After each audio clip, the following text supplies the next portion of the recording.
How's it going, everybody? Welcome to another Monday live stream. Today we check out RJ45 to XLR.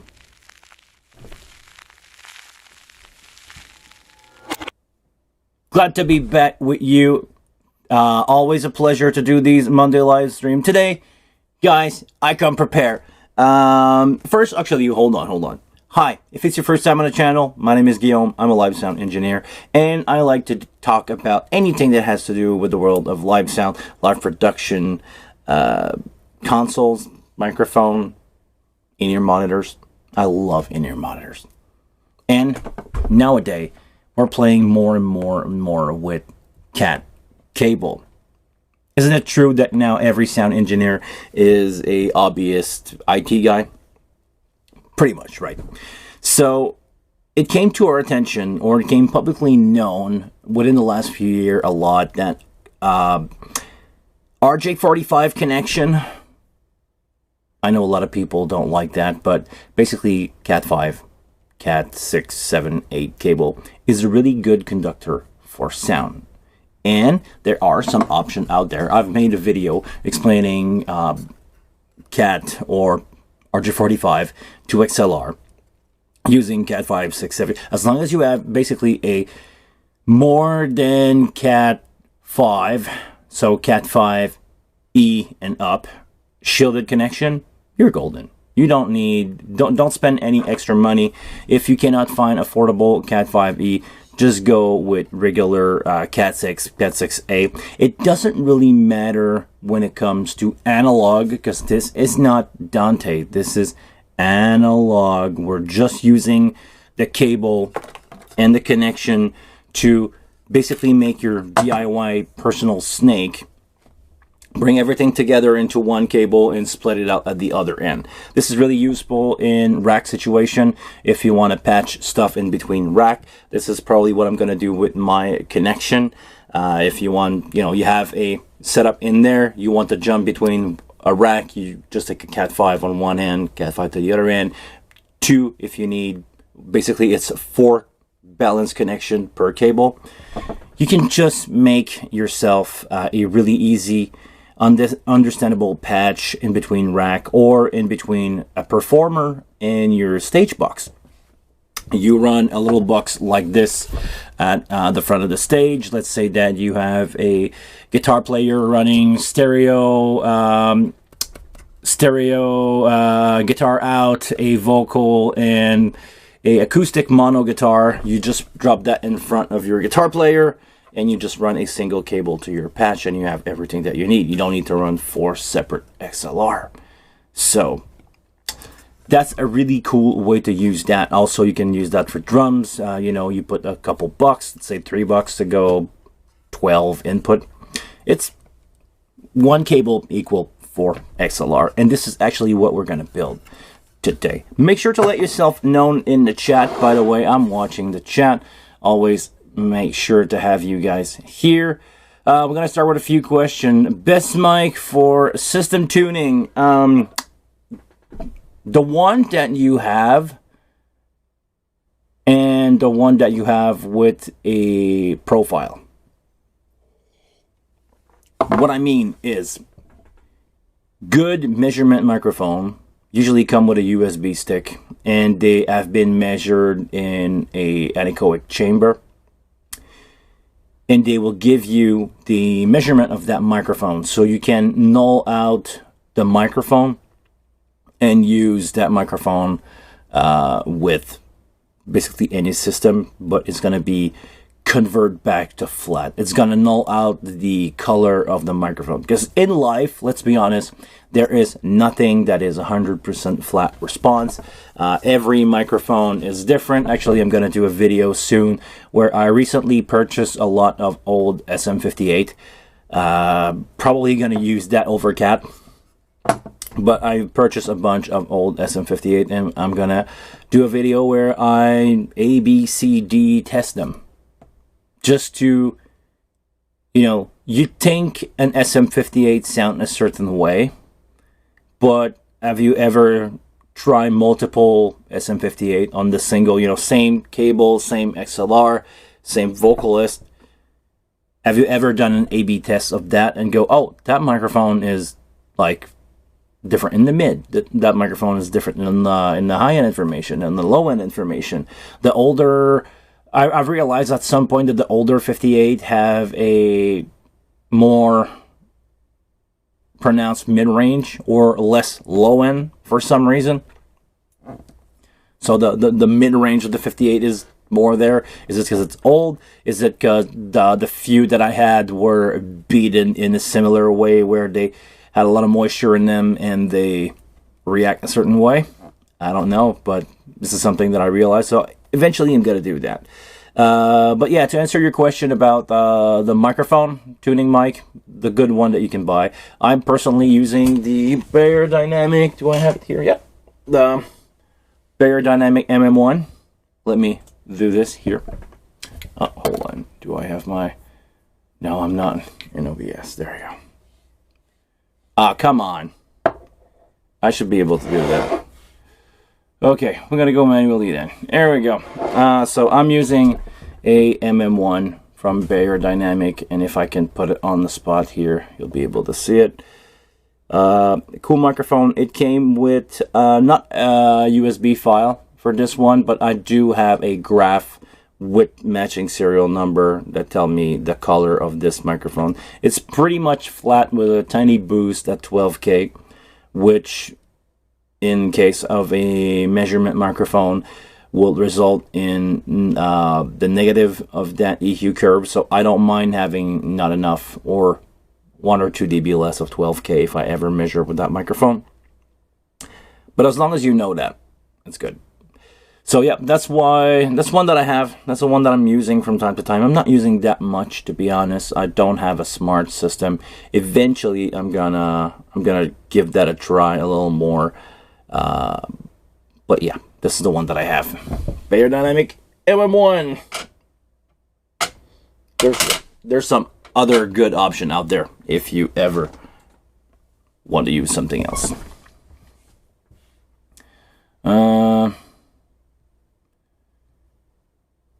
Measuring mic need to be recalibrated on a regular basis. They don't stay perfect. Yes. I mean, for what I do, I could remeasure my microphone, but I don't think it's worth it, to be honest. But if you are a professional system tech, yes, definitely go out there and make sure that your equipment is working good. Make sure that you can trust your mic. Let's say that you have a bad day and you were in and out of a plane, your ears are not good, you're feeling bad that day. Make sure that you can trust your equipment blindly. It's going to be a good thing. All right, so let's take a look at the project for today. Basically, the project for today, I want to build something that I'm having a hard time to find on the shelf. These cat box are probably worth buying at a low price. Let's say you have male here or female to RJ45. They worth, like, if I remember correctly, 20-30 bucks. Maybe price went up. Maybe there's RAM in there, I don't know. Just kidding. But they worth like 20-30 bucks. It's not worth your time. And when you factor in the connection, everything, just buy a real Neutrik connector like this to do a DIY setup in that box is gonna worth maybe $20.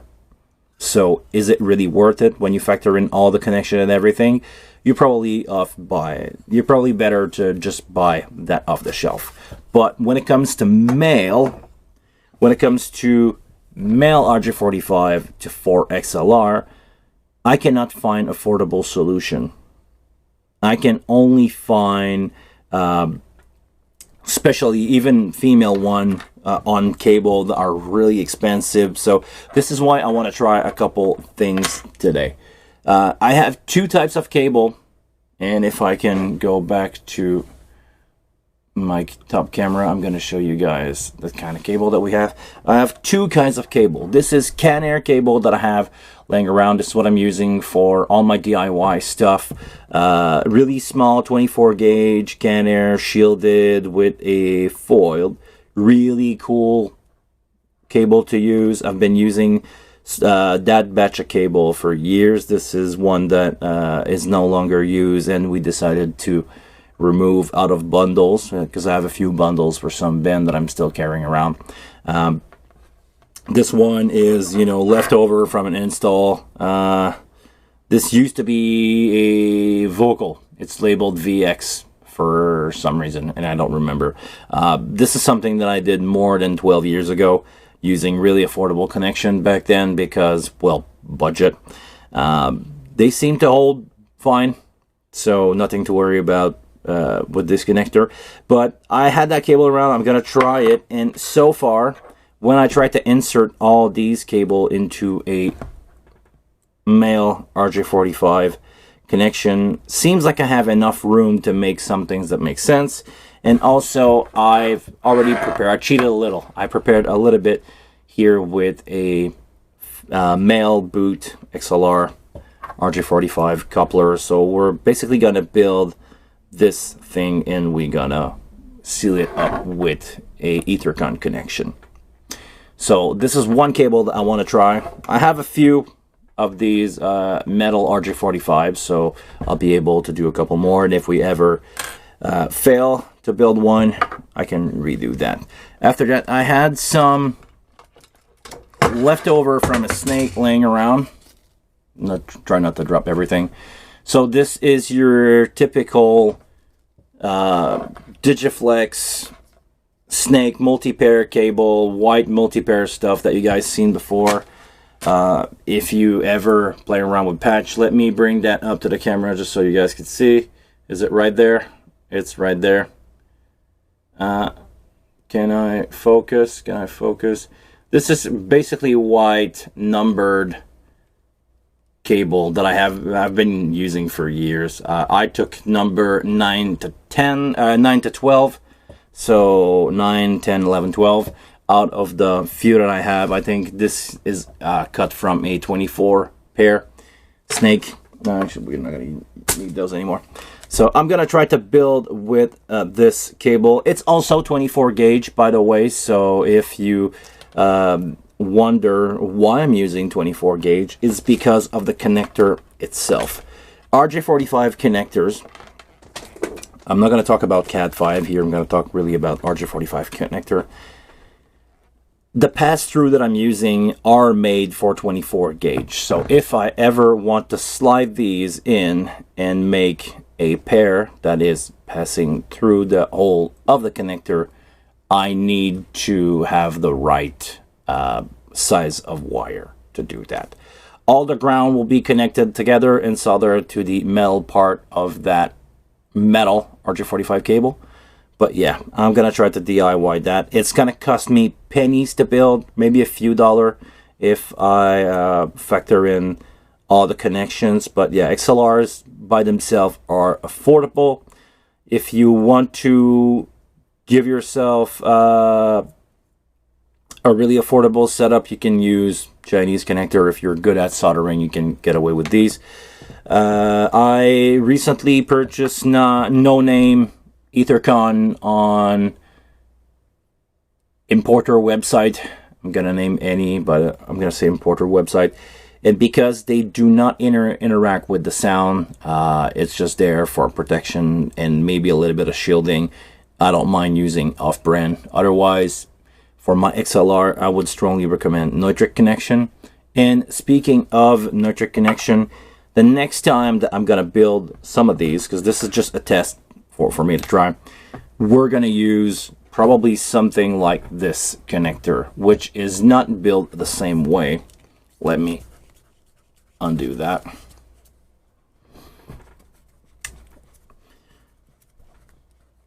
And oh, come on, it's taking me forever. And this one is made closer to something that you will find in a patch bay. It's not the same kind of connection. As you can see here, I'm gonna undo this one, but it's basically cables are passed through the white plates here and they are crimped down. So you take the connection, you put your wire through and you smash it down on the cable. This is how you make the crimp. The reason why I believe I will do the next one like this is because it's going to look good. I'll be able to have everything that I need there, but you cannot remove, be aware that you cannot remove the Ethercon like you would on a connector like this, like the small one. It's the same connection, but this one, because it's using a PC board, if you ever want to remove the Ethercon and use it like, you know, like a regular cable, you cannot remove the protective XLR. Probably not needed in that situation, but just be aware that it can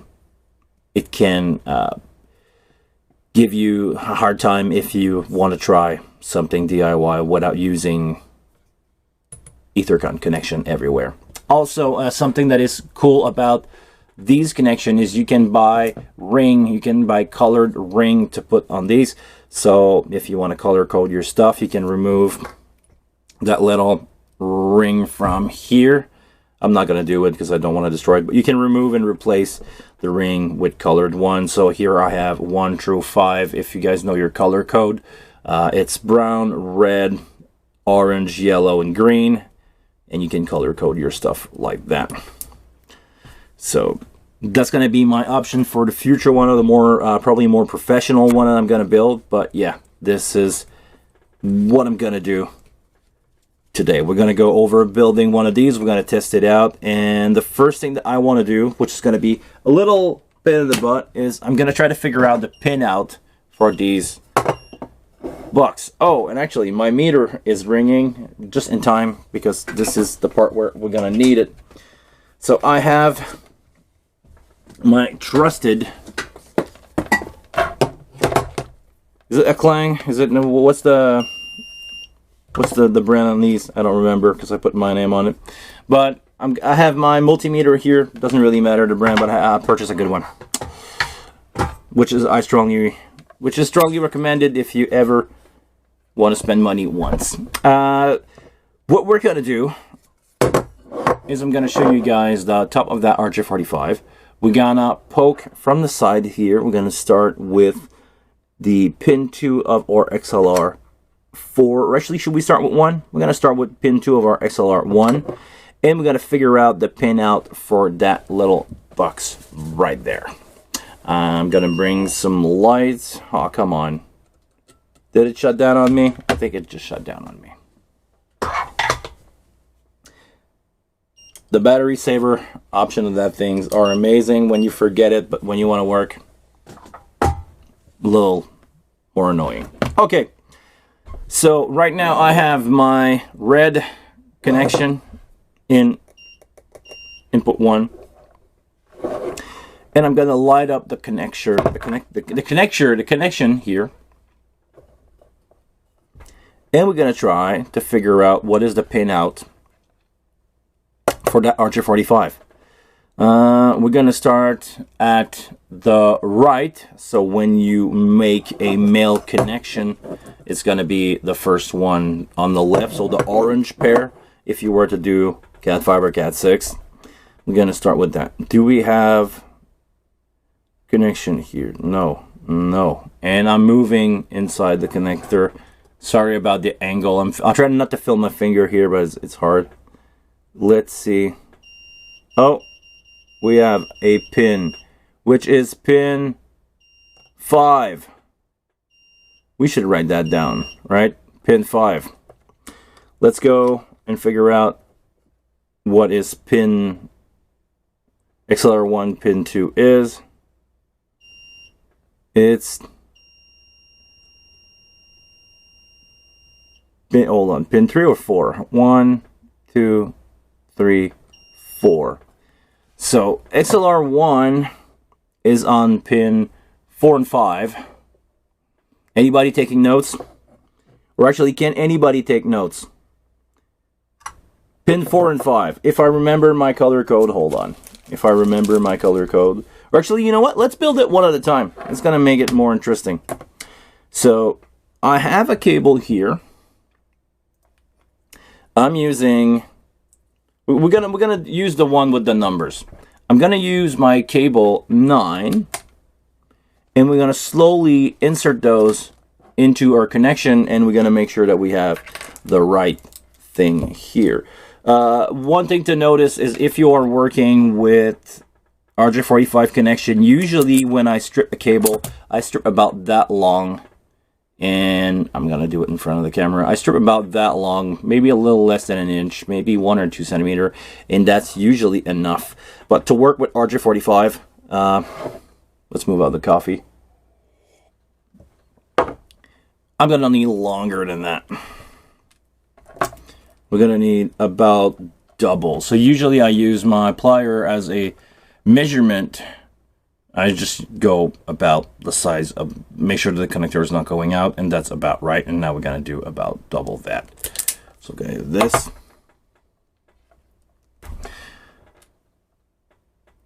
I see you guys in the chat, don't worry. I'm gonna get to you in a few seconds.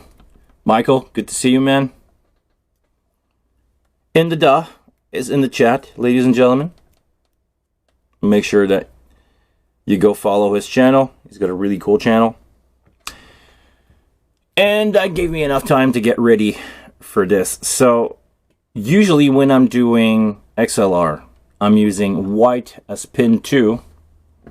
And I'm a little out of frame here. I'm using white as pin 2 and black as pin 3. So if we remember correctly, pin 1 of our XLR1, or pin 2, which is the hot, is pin 5. And pin 4 is going to be or cold. So it's going to be hard. I'm going to try to line that up, make sure that I count my XLR correctly. I'm going to insert in that pass-through connection, and I'm going to try to do it on camera, but it's, again, that's going to be the hard part. If I count, I'm going to go from the bottom 1, slot 1, 2, 3, and 4. And I'm going to try to insert, my cable here. And I can tell you already I'm having a hard time. It's not going to be an easy process, but there we go. And let me count that out. If I'm looking at the connection here, I think I got it. Yes, I do have it. So we have pin 4 as pin 3 of our XLR number 1, pin 5 as pin 2 of our XLR number 2. And I probably did this the hard way, because if I started with the outside, it would have been way easier. But let's make another one. Let's go. Oh shoot! I tried to pull on the plastic thing and I got it out. All right, let's go here and let's try to do this again. Did I get it right this time? No, I'm backward. Hold on. It's fairly small, to be honest. Let's build that connection again. I had it. You guys saw me. I had it. Okay, hold on. Let me try to bring that in. Okay. There we go. Black and white. Black and white in the right spot. Yes, did I have it? No, the white one is not in the right spot. But I can hold on to the black one and I can reinsert that white one at the right space. And do I have black? I have 5 and 6. Or 4 and 5. Black 4, white, pin 5. I'll make sure that I have the ground out there, and I'm gonna make sure to hold on to these connections from now on so we don't destroy anything like I did. So 1 down, 3 to go. XLR number 10, or my cable label 10, which is going to be our pair number 2. Just to playing around with numbers. We're going to figure out where pin 2 for that cable is.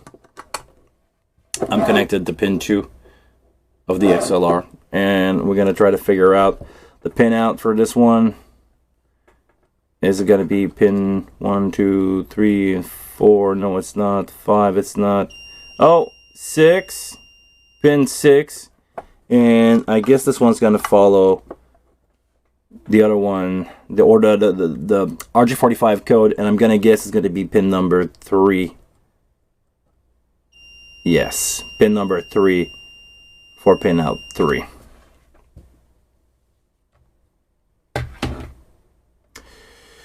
So this one's going to be hard. We have a question in the chat from Chris OG. Is it Chris OG? Like your original Chris? What's the application for this XLR to RJ45? It's to run analog audio at a way cheaper price than a regular Snake would cost you. Because the connection costs the connection, but the cable in between, it's way more expensive to buy a 4 pair of XLR than it is to buy the adapter, doing it yourself, and buy a bunch of connector. Because the cable for 4 pair is really expensive, where RJ45 is not. It's not costing more in the long run. Actually, it's going to cost way less than buying a sub Snake. Go take a look at, just for fun, a 4 pair sub Snake with a box. Or just even a 4 pair sub Snake on Amazon. Let's say, well, I'm usually measuring in feet. Let's go for let's say 100 foot. Because on the short run, maybe it's going to be the same price. But let's say you want to run from your patch to the other side of the stage, and you need to do a clean run. So you're going to go and you're going to get 100 feet of cable to run that clean and not being, you know, super tight. On 100 feet, I pretty much guarantee you that it's going to be less expensive to buy. Or to DIY something like this than to buy one. Okay, that's going to be the toughest one to insert because it's a split pair. So we're going to try, we're going to remove or going to move out of the way or shield cable. We're going to go one at a time. This time we're going to go, actually it wants to go number 6 first. Let's go pin 6 first. Let's do this. And we're going to sorry, I tried to look at it. We're going to insert that in the connector on pin 6. That's good. After that, I just want to make sure that we are at the right spot. Yes, we are. We're going to come back and we're going to insert or pin 3. And we're going to move the connection out of the way. Actually, I'm going to start to twist those together. Behave, cable, behave. Gonna drop that in from, it wants to go from the bottom here. Let's go from the bottom here. The cable, if you are doing cable, the cable will tell you how it wants to be handled. It has a natural curve, and you're gonna have a way better time if you are respecting the curve of the cable. Now that I have that in, I can try, or I can start pulling on it. So that way I'm having my connection really tight in there. I'm gonna start to put my cables here together. I'm gonna try to film what I do. But okay, I have this. I'm gonna try to push that in.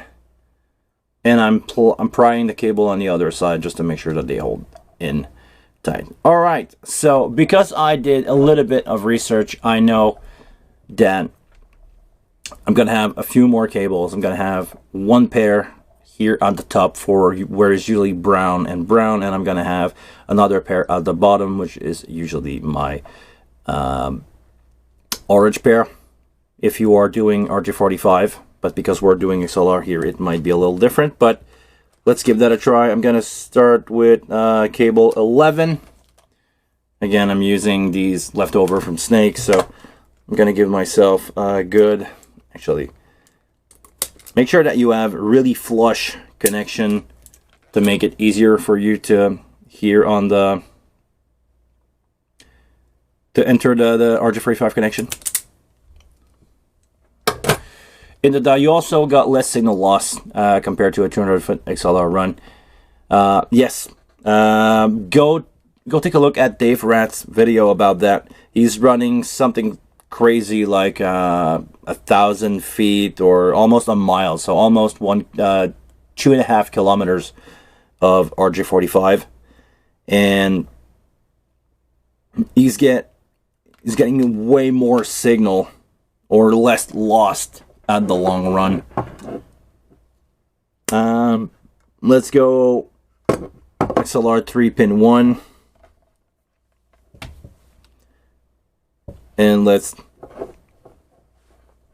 figure out if it's the first pair or the second pair. 1 and 2, no, it's not. All right, we have, oh, actually they reversed that.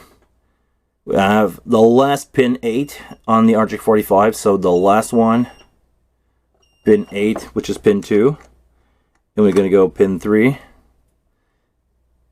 is going to be pin 7 and 8. So 7 black, 8 white inside our connection.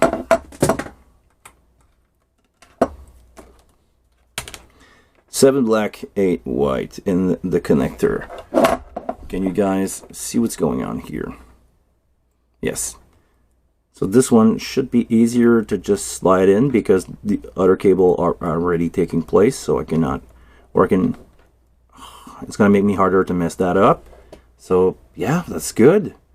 And we're quickly going to go to pair 12. We're gonna run way faster now. Let's take a look at this again.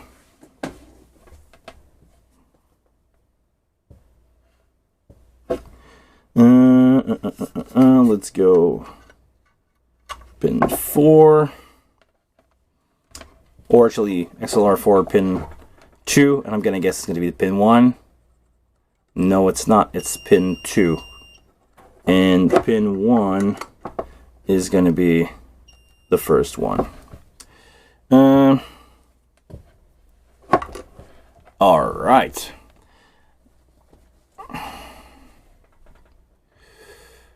Chrissy said, like I said, it costs more in the long run using phone connectors.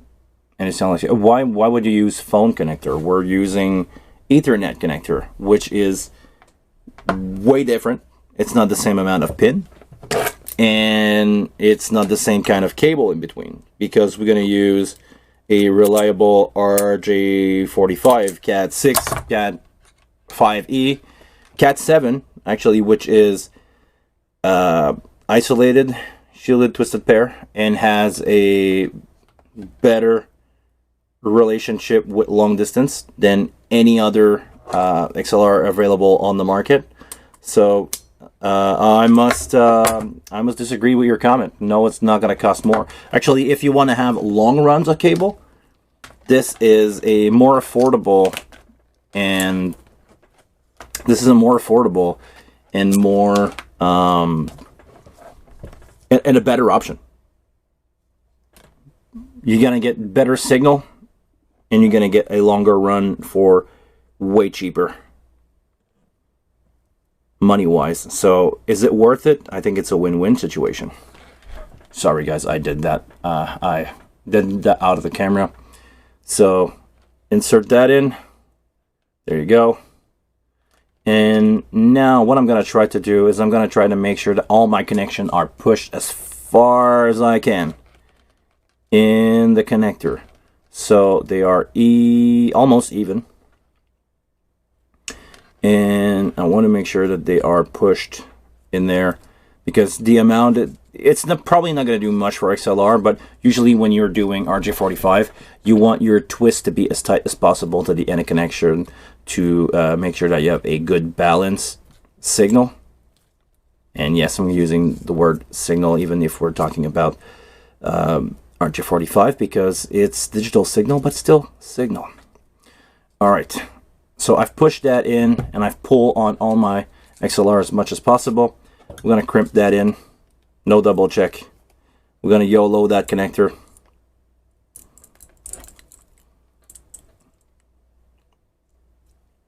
Oh, come on. Come on. It doesn't want to. You're going to get terminated. There we go. So, still pushing on it, and we're going to just go crimp that in. There you go. Oh, I could have used the other one. I could have used the other crimper and cutter that I have. So we're going to use this one. There we go. Let's check it out. This is going to crimp and cut, and come on. I don't like this one because it's harder to go through. I'm going to open that up. There you go. There you go. I'm going to figure out how to make these connections. The cables don't want to go through. That's the hard freaking thing with this thing. That's the hard thing with the thing. Did I said, you know, it's a thing? Okay, let's twist it. Better, better. Ah, come on.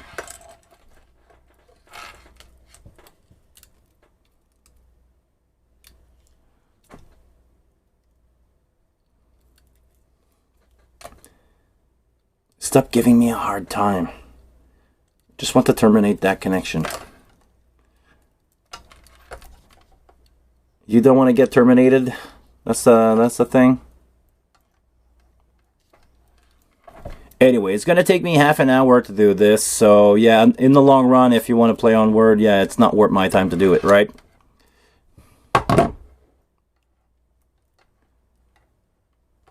I want cheap. No, I don't want cheap. I want best.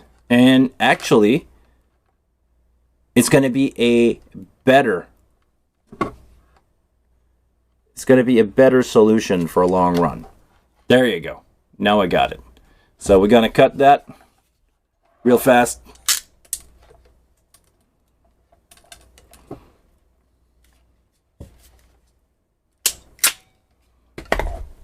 Terminated. RJ45. We're going to twist all these connections together, and I'm going to make sure that I have them all.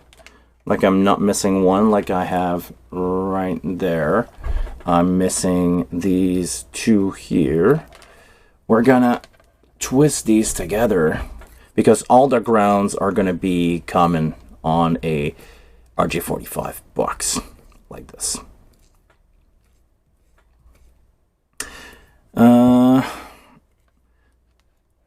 I don't have my soldering iron ready, and I don't think I want to solder in that video. I don't feel like it's going to be really worth the time for me to set that up. But you basically want to twist your cable like that, or make sure that it's managed.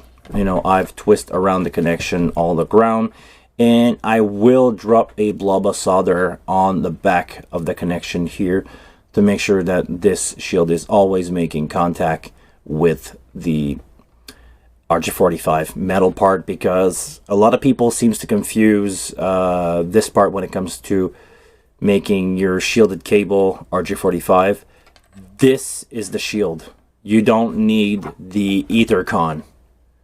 The ethercon could be conductive. It's going to help. But if you... This to be a shielded cable, all you need is the metal RJ45 connector to be connected to the drain wire, and that should be good. So, all right, let me grab a RJ45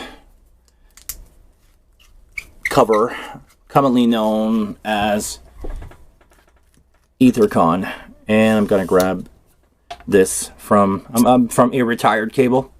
This is one of the Ethercon that I built a few years ago, shielded Ethercon that I'm no longer needing.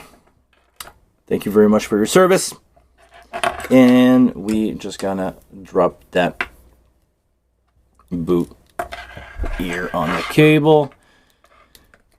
If I wanted to do a better job, I would probably put a piece of E-shrink on this thing here just to make a clean job, but I just want a proof of concept. The next one that I'm gonna build, or actually because I don't have any XLR on that end, I can always come back and finish the job a little bit better, but I could put a little bit of E-shrink here on the cable just to make it tight together, and we're just gonna build that connection here. I'm just gonna build that Ethercon quickly. When I say quickly, of course, it's going to take me double the time that it's usually taking. Okay, dropping the RJ45, which should be soldered, by the way. You guys, don't skip on that. It's just a proof of concept here. I would not deploy that cable in the wild. And you close that up.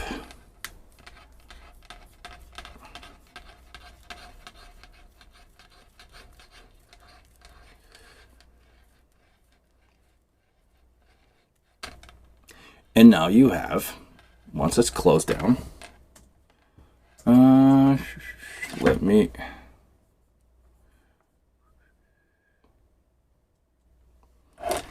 have a beautiful male RJ45 connection to 4 XLR.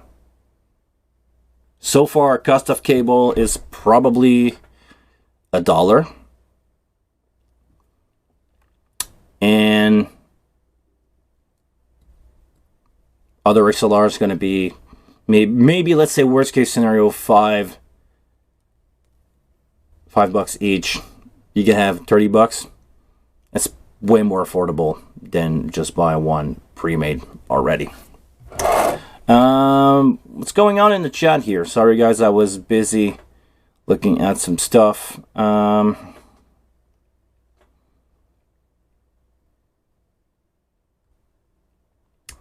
Hasn't even said how many meters. Well, I say 100 feet, so 200 feet, so 60 meters. 60 meter, if you want to be picky on word. I know you could roll out the whole spool and you'll get more IN. Okay, good. So if you know what we're talking about here, what's the point, man? But you ain't listening because you're set in your cheap ways. Like I said, it costs more in the long run times your quality of signal, no downtime. No, I guess you're wrong. I'm sorry, I'm gonna read that. 200 festival dude trying to flex because I see straight through you and your lack of experience. Well, is Patrick around? If Patrick is not around,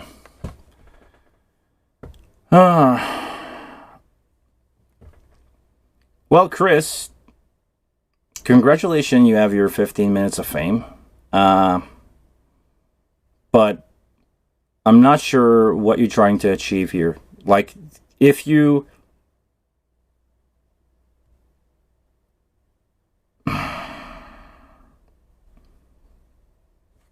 have the right to not agree with me on thing, and you have,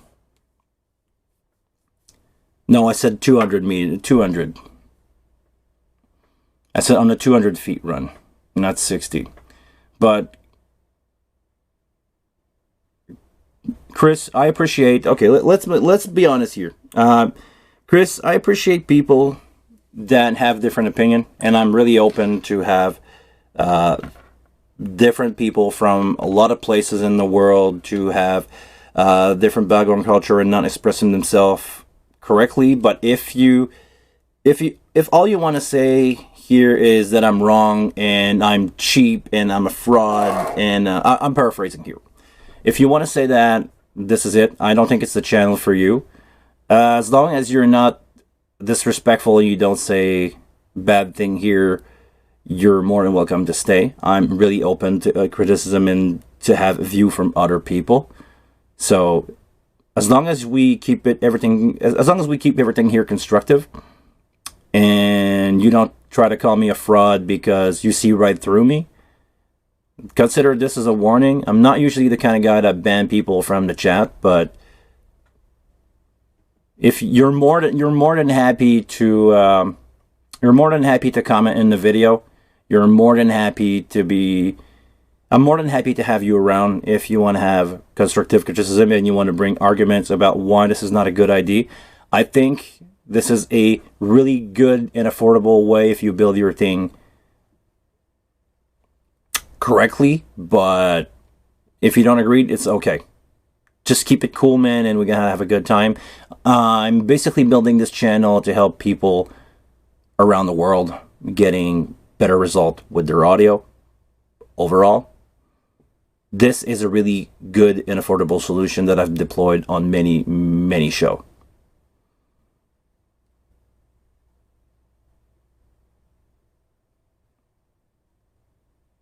I'm not sure the kind of help that you want to offer, but you're more than welcome. I'm gonna take a look at the comment later because now I have a show to keep going. I have people interested in what we're doing here.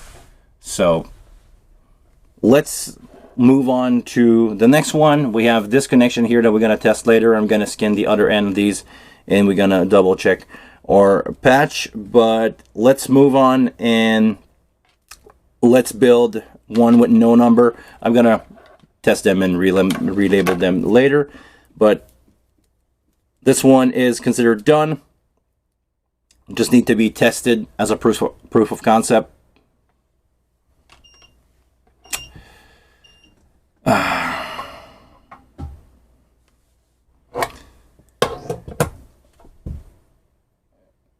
Oh yeah, that's gonna be a fun one. What's your day job? Well, I've been my day job. How can I phrase that? My day job. I'm a tech director in a corporate venue. I've been mixing band as a living for the last 25 years. Front of house. I'm doing more monitor than front of house nowadays because bands just prefer to have me on monitor. I'm doing around 150 corporate event a year. I pretty much have my own gear. I supply venues, and yeah, that's the only thing I've been doing for the last, well, dropped out of high school when I was 15, and I started to mix band, and now I'm doing corporate event. I'm working with a lot of people, probably some that you've heard before. I'm not going to name any name, but let's say I've been involved into many political parties. I've been touring with prime ministers. Not a lot, but I've done a couple electoral tour. I've been doing a lot of bands, a lot of band. I've been mixing at many festivals. You probably heard of the one that is known internationally is the Oshiaga Festival. I'm based in Montreal, by the way. So I've been doing my thing with French, Canadian band all over Quebec, Ontario, New Brunswick, and been to France last October. So yeah, that's my day job. I'm doing YouTube as a free time hobby.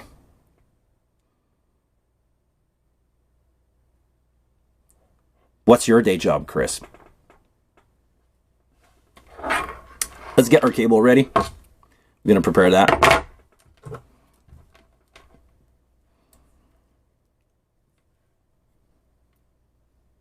The thing is, okay, let me bring you guys up to speed. I think the reason why we're gonna see a lot of new faces on the channel here is because my channel has been growing a lot since last week for no reason at all. I've been growing, you know, slow and steady for the last few years.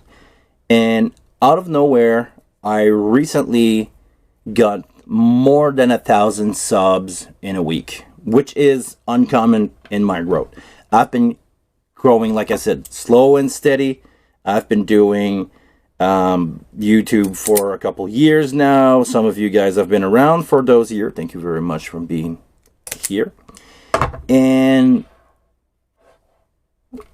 for some reason that I don't know, the algorithm picked up on me. My video got way more views. I more than double my regular amount of views, and I'm more than like 1,000 times more subscriber. Like I believe it's in the number of like 1,500 times more subscriber for no reason. So we're gonna see a bunch of new faces, and sometimes they probably don't know me and they are interested in what we're doing here. So I want to welcome that. I want to welcome people that are open to criticism. I agreed that we are not all on the same page. We don't all have the same background. So, you know, we're gonna welcome more people, and we'll see. Is it Pancho? Hey, Pancho, good to see you, man. It's been a while. It's been a long time since I see the Pancho guy. Good to have you back, man. You've been a long time viewer too. Good to have the regulars back to the channel.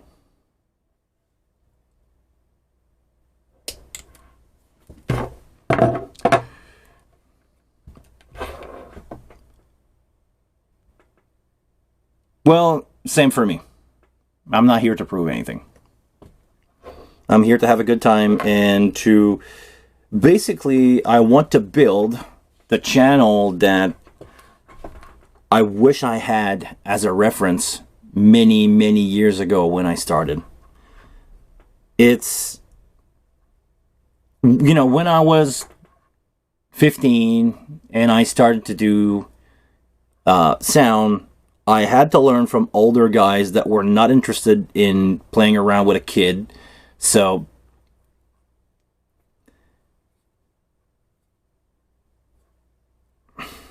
oh, what did you say, Inada? I think YouTube finally started to push more safe and educational content since they start removing. Hold on, I cannot see that because the chat is not letting me. Hold on. They start moving. Sorry, I'm reading the chat here. Start moving demonetization and risky content from, and your stuff is extremely. Yeah, I'm extremely safe here. I don't debate like the worst. The worst kind of thing that you can expect me to say is the kind of situation that we just had a few seconds ago. Like, you know, I'm not even. I could have just go crazy like clickbait style and banning Chris and no, I'm not. I'm gonna open. I'm gonna open my ID to that and say, hey Chris, you don't. Well, from what I read, and I even agreed that I can read that wrong, but from what I read, I think we don't agree on what I'm doing here is a good idea. I'm more than open to your input on that, but yeah, let's agree to hold on. Let me move the chat here a little bit, guys. Let's agree to disagree and not being all on the same page, and I'm more than happy to welcome constructive criticism here.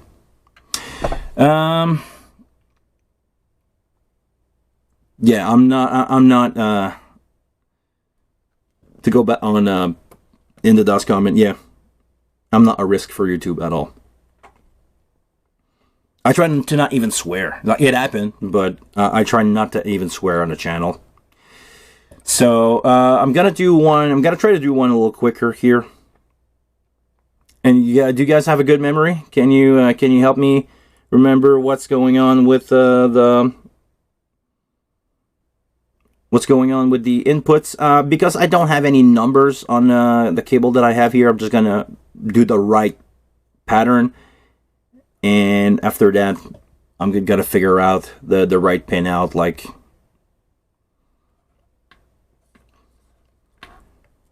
okay, so it was one cable, pin 1 and 2. We're gonna go in the order of the RJ45 here. Pin 1 and 2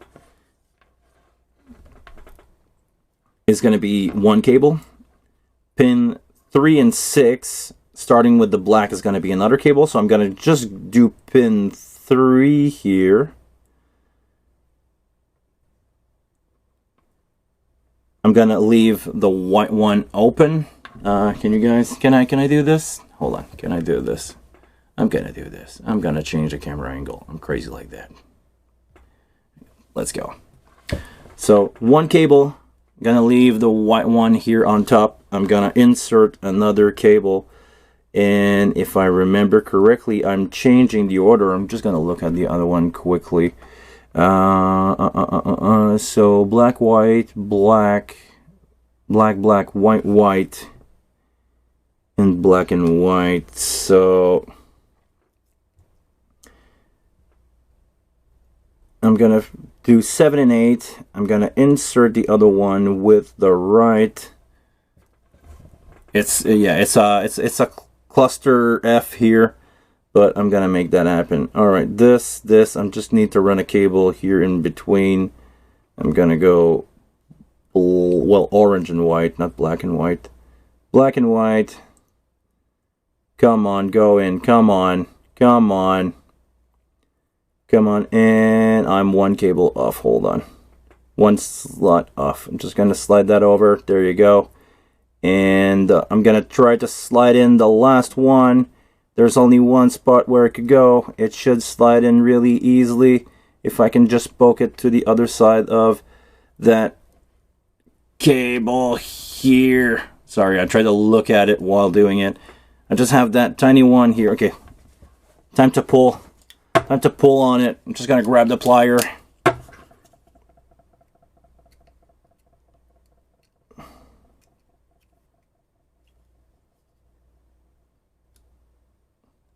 Oh, come on.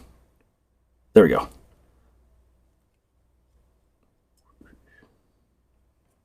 There we go. Slide right out. All right. Now we can grab all the wire, the ground wire, put them under. Put that under. Sorry, I'm going to look at the camera while I'm doing that thing. And we're going to push on the cable. Hey, Merlin Landry. Good to see you, man. Je suis content de te voir. Merci d'être là. All right. So I'm gonna push all these cable in. I'm gonna make sure that they're all as far as they can go inside that connection. So that way, actually, I don't have any sleeve coming out of the connector, which is amazing. And I'm gonna twist that up.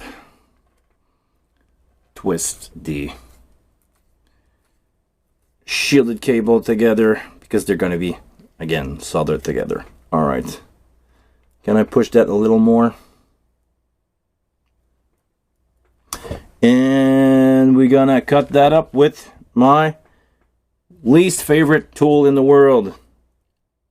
Come on, do something for me to like you. Come on, come on. There you go. Do I have everything? No, I'm missing a cable. I'm missing a cable here.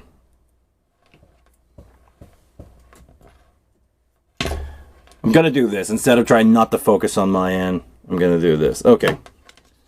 Let me look at it from the other side then. I don't know why it's so hard. Maybe because I'm not using what like this tool is supposed to go for. Maybe if it was Cat 5 or Cat 6, it would be easier to push through. All right, almost in there. Almost in there. We're gonna pull as much as we can on that connection. There you go, just for you guys. You guys ready? Pull on it as much as possible, and we gotta cut that out. Maybe another cut time. Did it slide? Yeah. Alright, let's take a look at this.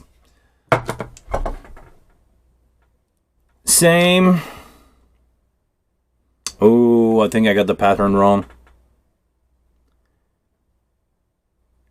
I think, hold on, let me look at the other one here. I got the pattern wrong, so this one, if this one is good, this one is not. Because I need to have the first pair, which is good. I need to have a black, which I don't. So basically when I insert the second cable, I fuck up. Alright, so it was not that hard. We're just gonna cut it and do it again. Well, I'm gonna try to have some more question going here in the chat. How you guys doing? Let me know. I want to hear from you guys. This show is not about me. This show is about you.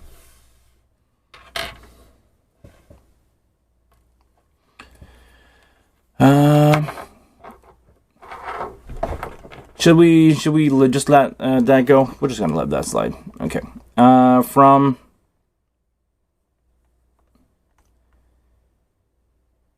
Pancho, what do you think of the new X32 mixer? The new X32, I only saw a couple pictures. Maybe you guys can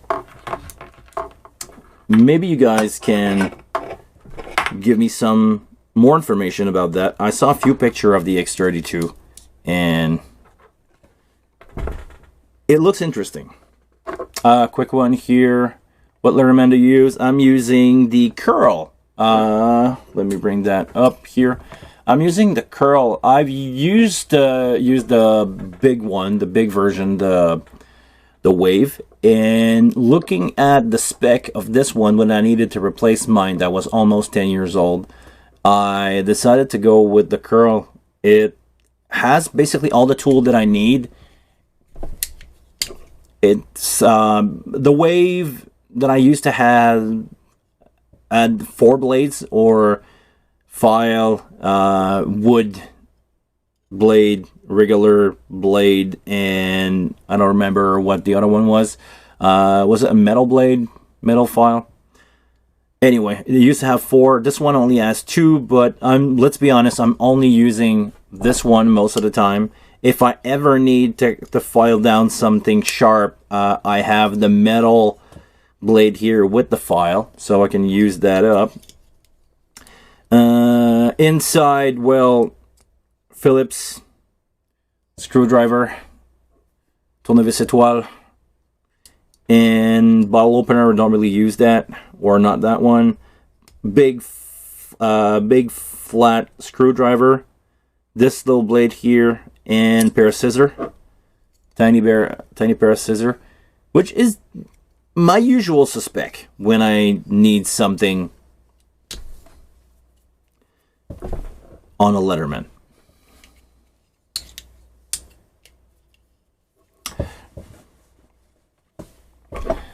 So yeah,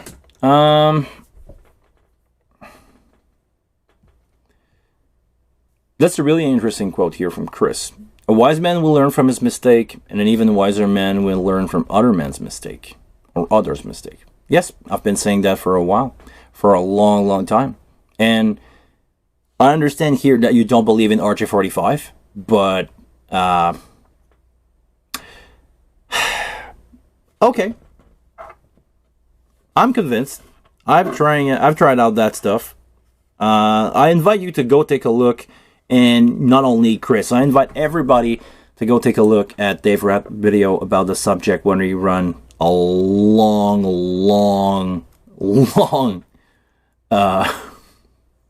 RJ45. You guys are gonna have a great time with that. Sorry, I tried to read the comment here. The one in French from LA. Merci beaucoup d'être là. Merci beaucoup à tous les gens de la francophonie d'être là. I'm gonna try to translate that one. Have you seen the guy in Montreal who was trying to build a wing core with a motherboard that he bought from Vietnam? No, I didn't saw that, but you can actually Is it Poncho? Somebody here on chat. I've built a first version of a wing core. Well, he basically removed the top from his wing. I believe it's Poncho. I'm pretty sure it's not Rolf. Or actually, Rolf did send me the picture, but I'm pretty sure it's Poncho, who built himself a DIY wing core.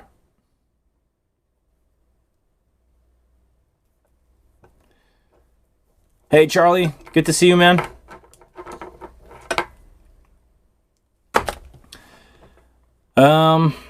Yeah, envoie-moi d'autres informations à propos de ça, Merlin. Send me other information about that. I'm curious. I think you should make some content on your monitor mixing workflow. We don't get much of that. True. I should definitely do that. Well, I have a few vlogs. I just this morning I woke up, and on the weekend I did 4 shows on 4 days. Really, like the first one, I don't think I filmed. It was just a comic outdoor setup. I deployed the 112, the LE112. But I don't think I filmed that because anyway, it was just like me setting up a sub and 2 speakers. You guys saw that before, and mixing 1 microphone, which is, I mean, I believe this is not that interesting. But the other show, the gig that I done after that was a monitor gig, so I have footage of that. I have a little bit of workflow, but not much, because for some reason, and you guys can maybe help me out on that, people are not interested in audio content when I'm doing vlogs. The part where I'm talking about sound, like in my recent vlog about the LE112 that I purchased, the 4 that I purchased, people are skipping over what I believe is the most interesting thing, where I talk about how I label, set the Dante, set everything. People don't want to know about that. They want to see me move stuff around. They want to see me like cranking stuff. But when I talk about the tech part, all the Dante setup, all the reason why I renamed the box the way that I did, less than 40% of the people watching the video are watching it. They skip over it. They just go right arrow, and they just like boop, boop, boop, boop, go over it. So I think this is not interesting for you guys, or not interesting for the people watching.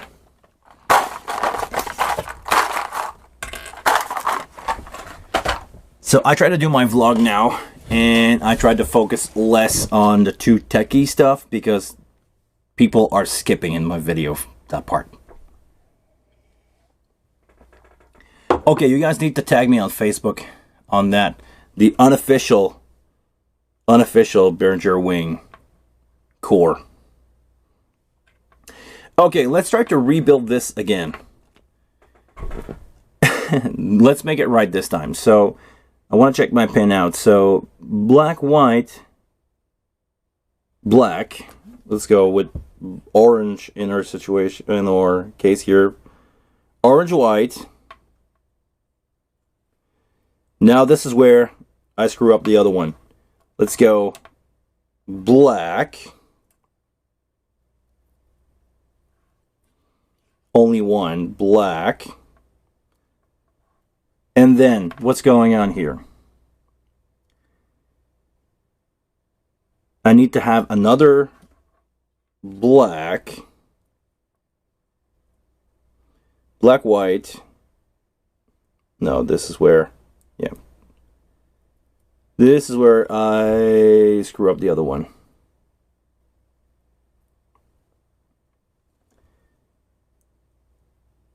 No, not like that. Come on.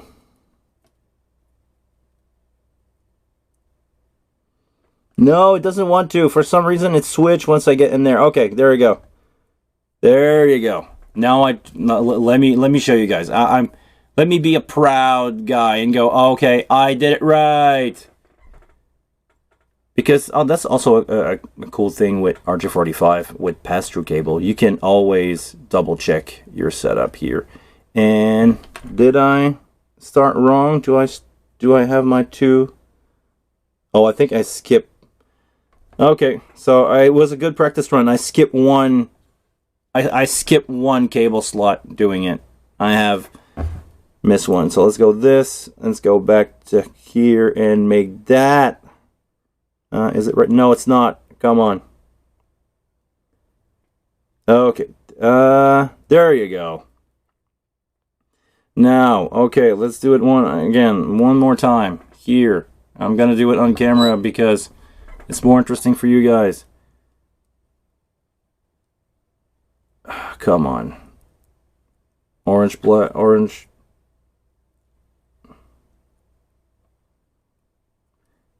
Oh, come on. It's so hard. It's so tiny.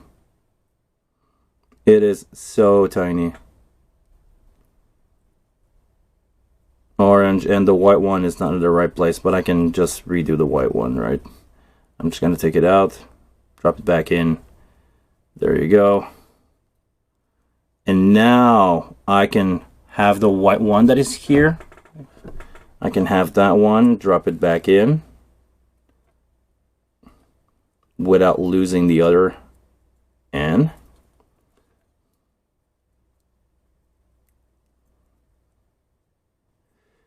So white. Looking at the other one, white, and the last pair is just gonna slide in black or orange and white. Confirm that to me, the other connection. Yes, confirmed by the other connection. So I'm just gonna slide in the other pair.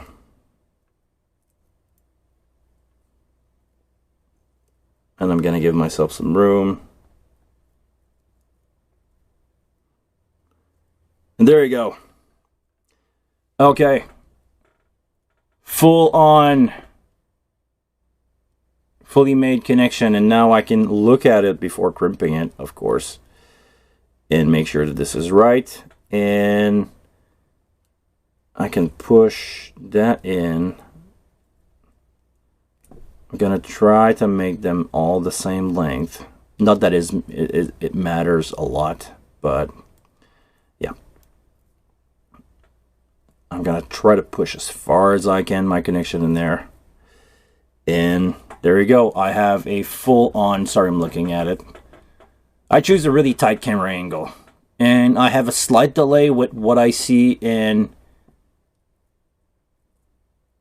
the stream, so if you see me moving around like that, it's because I'm moving. I'm guessing where it is. I see it, I'm off, and I bring it back in just a tiny bit. So yeah, this one is good. And if you're doing it fast enough, and it's not going to be that long to do a bunch of these. I took my sweet time with the first one, but yeah. Let's take a look at that once it's crimped. I'm gonna try to pull on that stuff a lot. There we go. Got our crimper. We're gonna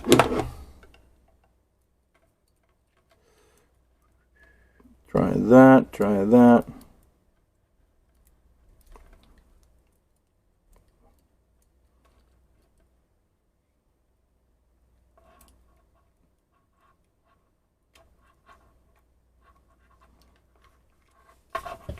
Let's go and take these out of the crimper. Ah, come on. Hard time. No more hard time. Okay.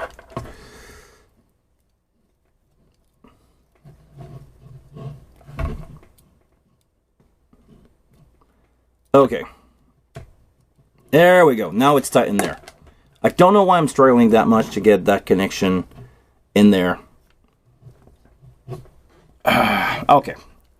Ready, set, and cut. Ta-da! Looks great, isn't it? Can I? It's a macro lens. It should be able to focus on that.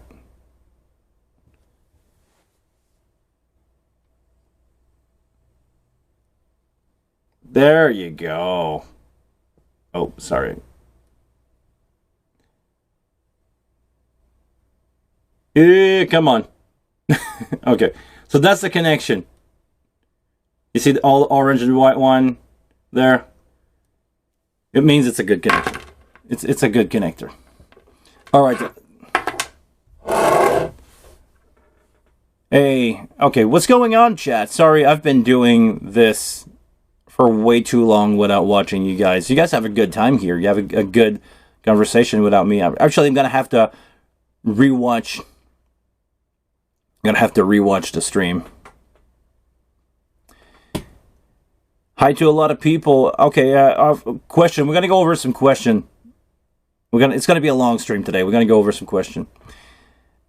I use my wing rack as a mixer for my band in-ear monitors. I give front of house or signal by routing the input to the wing directly XLR out. I hand them 8 XLR Snake. Any downsides to this? I would go with a full split. It depends on how many line you have, but I would go with a full analog split because there you're giving out post gain or gained up input, which is not ideal. It's gonna work, but it's not ideal. For the reason that you're saying after that, I had a problem with the first time with too much gain causing popping on one of the signal. Now gain is pretty low. That shouldn't happen again. It's easiest with a big physical splitter. Yes, actually the Behringer one are just fine. If you have a wing rack, just go with the Behringer. Is it the MS8000, the mic splitter? Pretty sure somebody in the chat knows that. They're not that expensive. They are fine.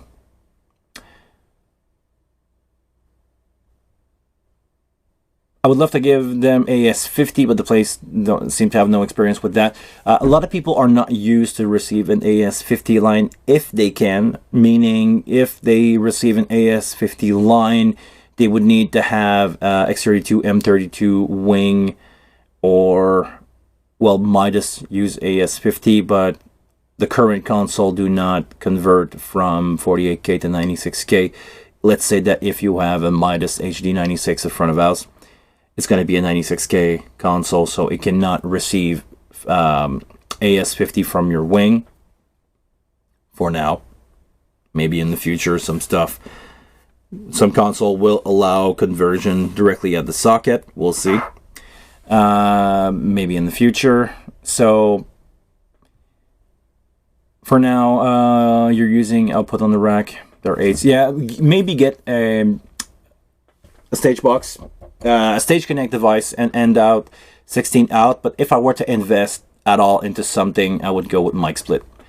It's going to make your rig a little bigger, but that way you'll be 100% independent. You just connect everything into your console. You give out a tail of 8 or you give out a tail of 16 output to front of house, and they can do their own thing. It's not going to matter if they have an analog console, digital console. It's going to split before the preamp. It's going to be a way better situation for most band. Yeah, just stage box is for your in-ear monitor. I get that, but yeah, go with that.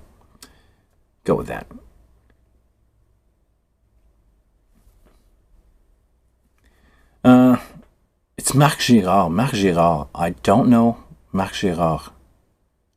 Never had the pleasure to work with him. Is it the guy? It's not the guy who's doing Engine de Poitrine, right? Yeah, because by the way, Engine de Poitrine is mixed on a wing rack, if you don't know. Probably the biggest band is... Probably the biggest band on, or the most viral band on earth right now is mixed with a wing rack. And funny enough, because they did the Montreal Jazz Fest, which is the biggest attending crowd in Montreal, I believe, they were close to 100,000 people, and he still mix his wing rack. And I had confirmation from crew on site. Engine de poitrine at the Montreal Jazz Fest. Merci à Bianca pour cette information.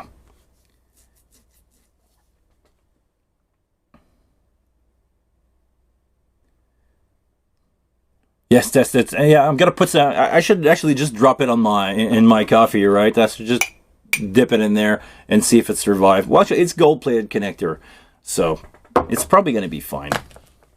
Not worse than anything else that you would see on the.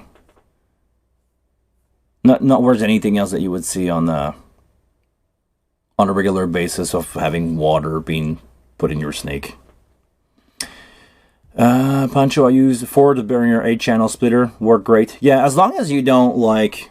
The Behringer splitter are going to be fine as long as you don't plug into it and you just start to wiggle around on a connection. If you don't physically break it, it's going to be fine. I would strongly suggest you to have a patch panel for them if you can. If you don't, well, go at the front, hope for the best, and get a tail out so you don't have anybody poking in your rack. Get a whatever same amount that you have.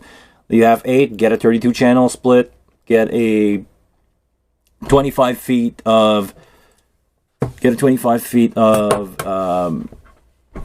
32 channel snake, and just send that out with label, please, to front of house, and you'll be good. No way, festival. No, I'm not saying that the Montreal Jazz Fest is using the wing rack. I say that Engine de Poitrine is using a wing rack on stage. And it's set up... Actually, I should try to reach the guy out. It's probably... I can probably get his phone number from a friend of a friend. Welcome to Quebec. I should probably do an interview with him and ask him what his rig is. From what I see, it's basic mic, 604 on pretty much everything, Behringer C2 on the hi-hat. I believe their in-ears are run from the preamp in the back, the preamp in the back of the rack, and the guys are doing their mix with their phone. But there's not that many input. Engine de Poitrine is probably less than 16 input. Well, it's my first language, so yeah. Yeah, French is my first language. So yeah, guys. Engine de Poitrine is using a wing rack in a festival situation, no problem. It's their setup. They just send out a left-right to the PA, and if I believe correctly, maybe his setup's going to change. But right now, the guy has a iPad running wired with an adapter and using a X-Touch or another type of controller. I'm not sure about that, but he's using that. That's the setup. That's what he has. An old iPad and a few fader, and he's probably doing DCAs or whatever. I think most of the stuff in Engine de Poitrine is mono. Like, all the lines are mono. So, small setup, you know, drum, like kick, snare, and bass. Kick, snare, and overheads. Bass and guitar. And that's it. I'm going to ask the guy. I don't know if I can reach him, but I'm going to ask the guy if I can do an interview with him. He's probably like... I know a lot of the guy who's around Engine de Poitrine right now are really big everywhere. Warren Euler did an interview with the guy who produced the first 2 records. They are crazy, but because I'm really involved in the wing world and they're using a wing, I'm gonna try. So I don't know if Bianca is watching or if Merlin has his phone number or know the guy. I know the regular from Quebec here. But I'm pretty sure I'm like one guy away. I'm pretty sure one of my friends know this guy really well. We'll see. I'm gonna ask. No promises. I'm gonna ask. Alright, so let's terminate this cable, and we're gonna test it out with that one. Actually, I don't know which one it is. We're gonna test out with that connector that is already on there, and I think we're gonna close the live. I don't think I'm gonna go over everything. I'll let you guys know if it's not working. Or actually, we can do a quick test on these one. I'm just going to skin those and do a quick test. Yeah, living in a micro environment like Quebec is fun for that, because you're one phone call away from pretty much everybody in the industry. It's a small world. It's a really, really small world. Like, if I want to reach Celine Dion's band, I probably know half of the guy in there. Like, I would not bother them for any reason at all. But I'm probably... Well, actually, I know the keyboard player. I know the guitar player. They're not friends. They're not good friends of mine. But I know these guys. I know who they are.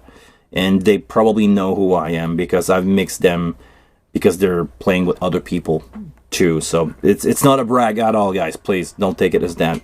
But yeah, it's just a fact. You know, when you have a full-on industry that is supported by the government in the province, where we only have 8 million people, where 6 million of those people speak the same language, speak French. The audio industry in that range is going to get small. You're really close to everybody real fast.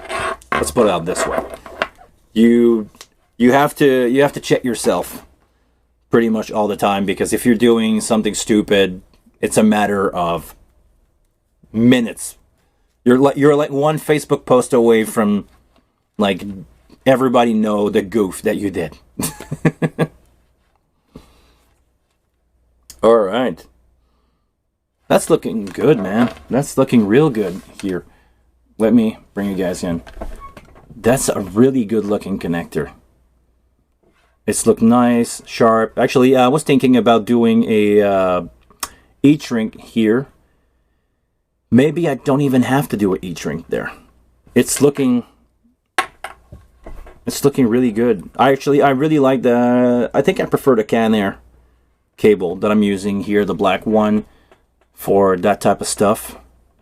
And yeah, we're gonna check that out. We're gonna see if I can get a connection here. But I really like that cable. Maybe an E-shrink here, just to make that a little tighter on the boot, to make sure that we're not pulling on the connector a lot. It's gonna do a real good job. So let's do this. Let's connect that in, and let's see if we can get some signal going with our beautiful Behringer CT100 mic tester. We're gonna try to figure out which connection this is. We're gonna put that in. We're gonna go in cable test mode. I'm gonna need my female end in here, and we're gonna take a look at the box right there. So we will see, hold on, let me give you guys a good view. We will see the tester going when I reach the right connection. Are we gonna go number one? Is it gonna be, you guys open, let's say, we should do a poll in the chat and see if you guys can guess which one it is. Can we go? What do you think? I just wired those at random. If you guys are following and looking around, we can maybe figure out if this is 1 or 2, but open your bet. Is it 1, 2, 3, or 4? You have a few seconds to vote in the chat. No. Okay, no, actually, let's not do that.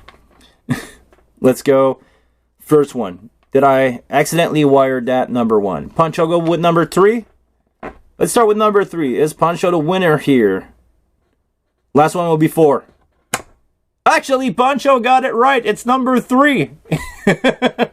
And actually, this is a really fun thing to see. If you guys know your Behringer CT100, we have pin 1 as ground. So we do have a connection, even if it's not solder. We do have a connection between pin 1 and everything else.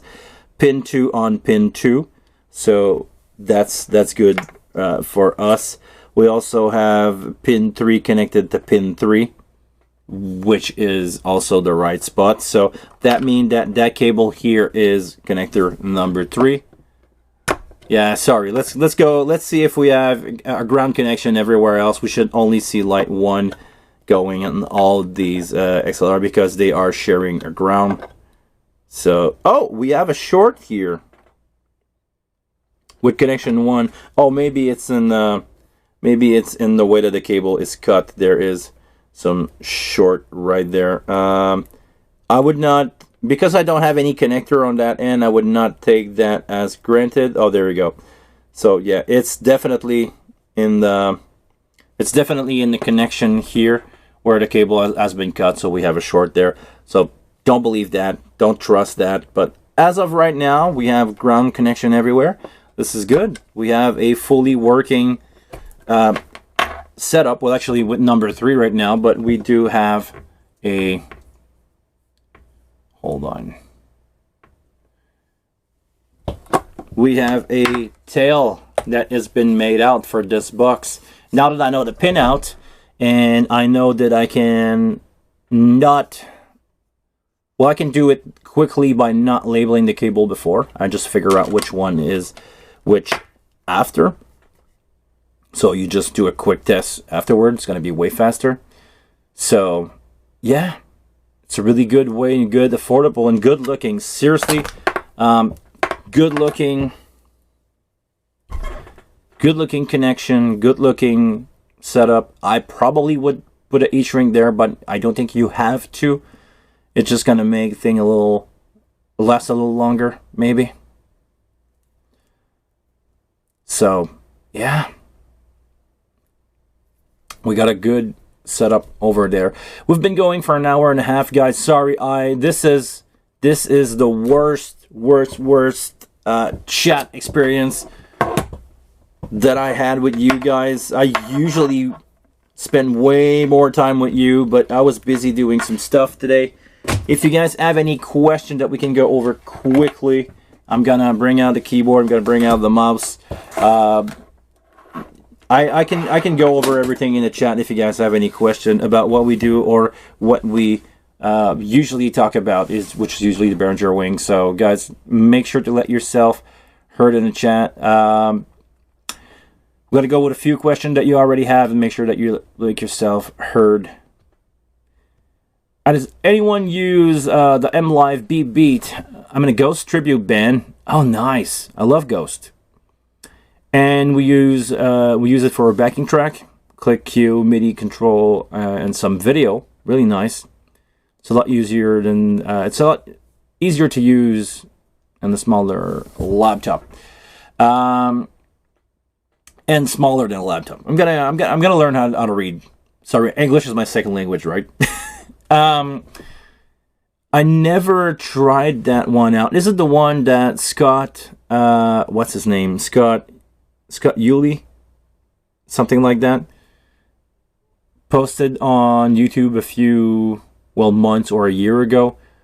I had some really cool comment about that one. One of my friends bought one. I think it's the B-Beat, right? You have the rack version. It's gonna work just fine. From what I heard, a lot of people are happy about it. Like when it worked, it worked. This is what I remember. My friend told me that it worked. From Indada, I remember when Behringer gear was very bad. Now it's on pro level touring gig. I've seen Wing next to Avid and Digital Console, and I've used one as a server, an SWG, I guess, server on an SD12 via Dante. Yeah, it's gonna work.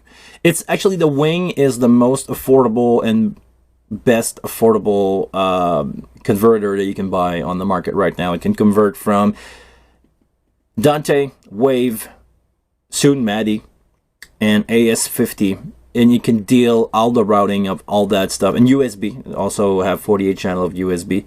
You can deal all that stuff with the Wing. So guys, it's the best. Like, if you can get a core, it's gonna ruin the sale of converter because it's gonna be cheaper than buying a, let's say, MADI to Dante converter.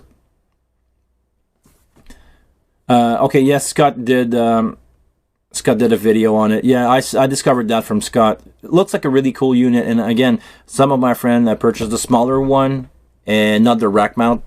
He purchased the 6 or 8 output one. Works great. He's using that all the time. And it works great. As long as you... It's a lot of programming. But once you get your programming done, you're good.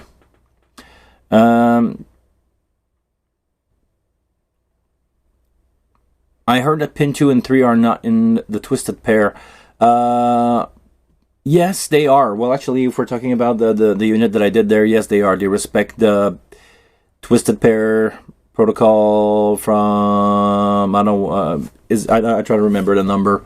Something 56B. They respect the same amount of twists. So basically, in your RG45, and I'm going to open that one up. In your RG45, you have twisted pairs. And let me bring the camera, let me bring the tight shot.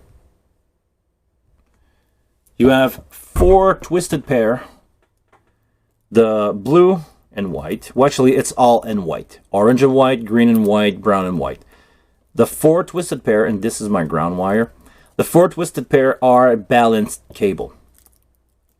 So you are, with the pinout that I have there, you are using the twisted cable. So it's always pin 2 and 3, 2 and 3, 2 and 3, 2 and 3 together. And all the ground, all the pin 1 are connected together on the drain wire, which is fine. I would say in a perfect setup, you would have different ground going to different places, but because at the end of the day, all the grounds are kind of connecting back to the console, I don't think it's going to be a big problem, but you would use different ground if possible. It's a trade-off to use this. Not in a perfect world situation type of deal. That's going to be fine to use these twisted pair. Because this is what you're using, basically, to run out your signal in between the box. And let's say that you run an adapter and you run over the other stuff. But yeah, that's basically the idea. We're using 4 twisted pair, like a 4 pair of XLR would be. Exactly the same thing. This is why this is working. Because it's basically 4 XLR connected together in a small connection. And we even drop it inside an XLR if you want to be picky about it.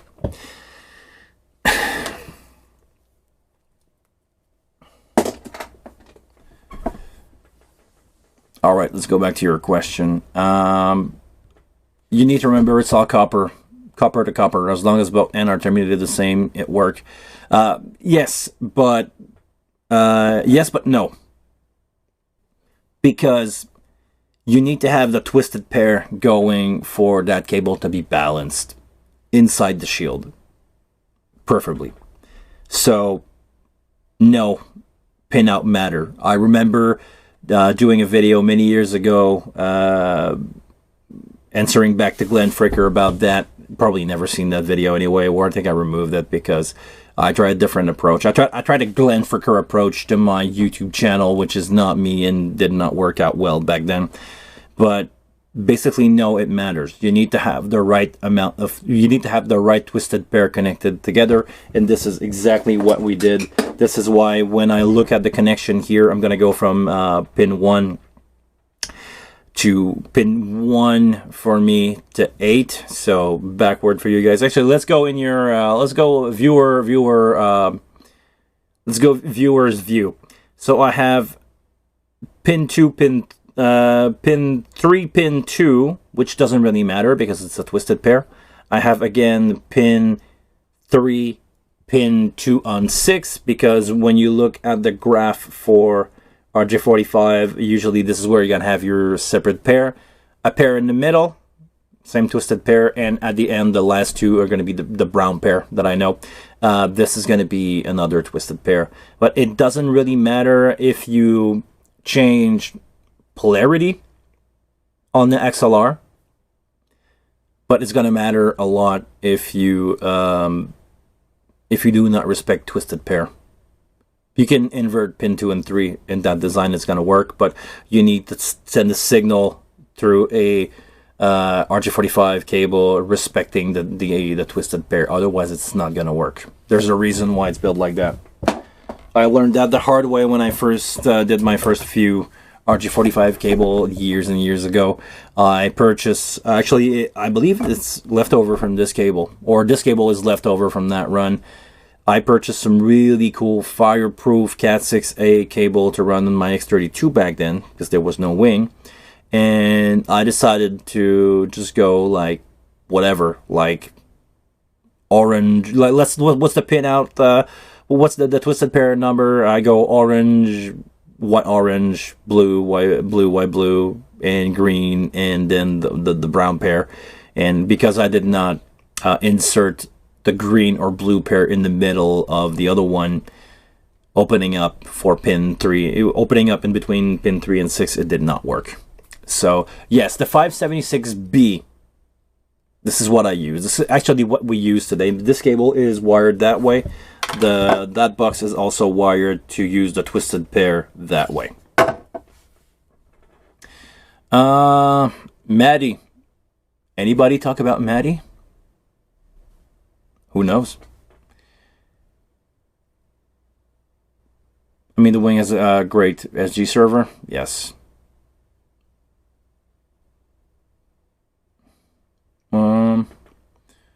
I'm controlling my Wing FX on and off and parameters via MIDI, which is a good way to do it.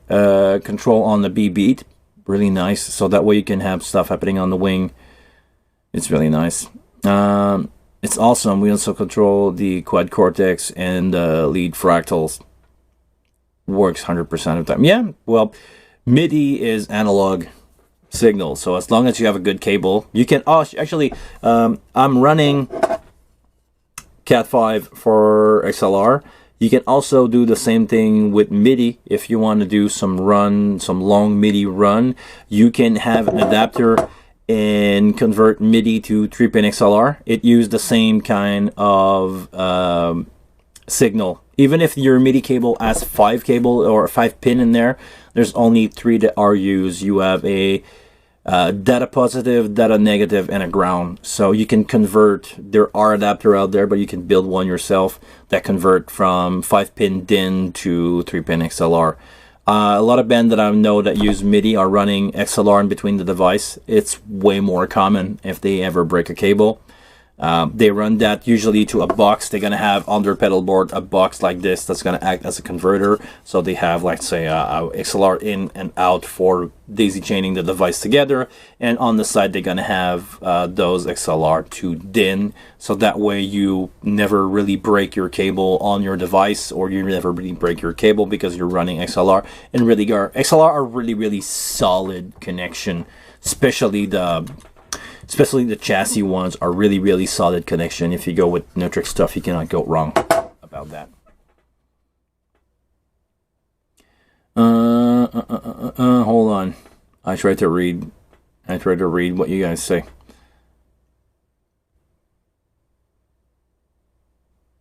Some use A, R, and B wiring when it comes to RJ45. Yes, but it's just going to be the same thing. Yeah, different color. Some Temu branded stuff are using not the right pattern. Okay, I didn't know that. I'm gonna guess you want to say here A and B, both twisted pair. That means that, yeah, the copper, it's a copper to copper as long as they do the twisted pair. I think, yes, as long as you have twisted pair, it's gonna work. I've not heard of MIDI via Cat 5. Look into that. Well, it's the same thing. It's analog signal. As long as you respect a twisted pair and you have a shielded cable. By the way, yeah, you need to have, if you want to use everything that I'm using here, you need to have shielded cable. When I'm going to build that connection, this is probably going to be out there on a stage. This is going to be somewhere in a rack, and in between I need to have a shielded RJ45 cable, Cat 5, Cat 6, Cat 7, Cat 8, Cat NIP. I don't know. You need to have a shielded cable for ground to be connected and to avoid interference at all. But yeah, MIDI over XLR is a great way. Or MIDI over XLR, that will be better than no flimsy MIDI cable. I'm using WD Bluetooth on one of the board, but it's going to not work one of these days. Yes, definitely Bluetooth stuff. If you're doing festival, you definitely want to avoid using that. Like our friend Chris said before, wise man learn from his mistakes, and wiser man learn from mistake of the others. Yeah, don't go MIDI. Don't go. Nowadays, I would say don't go MIDI, and don't go 2.4 gigs device. By the way, speaking of, I cannot tell you why right now, but what do you guys think of the 5.8 gigahertz stuff? Anybody out there has some 5.8 gigahertz device? A manufacturer is going to send me some device for me to review that are working on 5.8, and I saw some other YouTuber do a review of it, and it seems to work fine.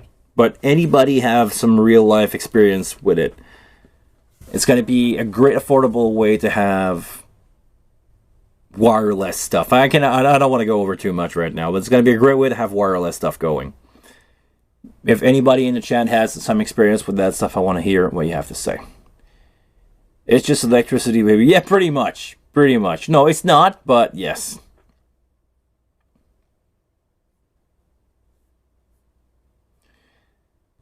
Yeah, Chris, you're famous now.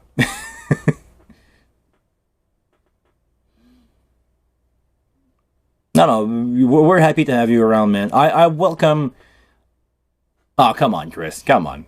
We're happy to have you around, man, because I welcome criticism, and because I accept the fact that not everybody has the same opinion as me, and I'm open to have those conversations. I've changed my mind about a lot of stuff. So, again, it's not... I'm not saying that to you, Chris, but everybody that don't agree with me in the chat, in the comments down below under a video, make yourself heard.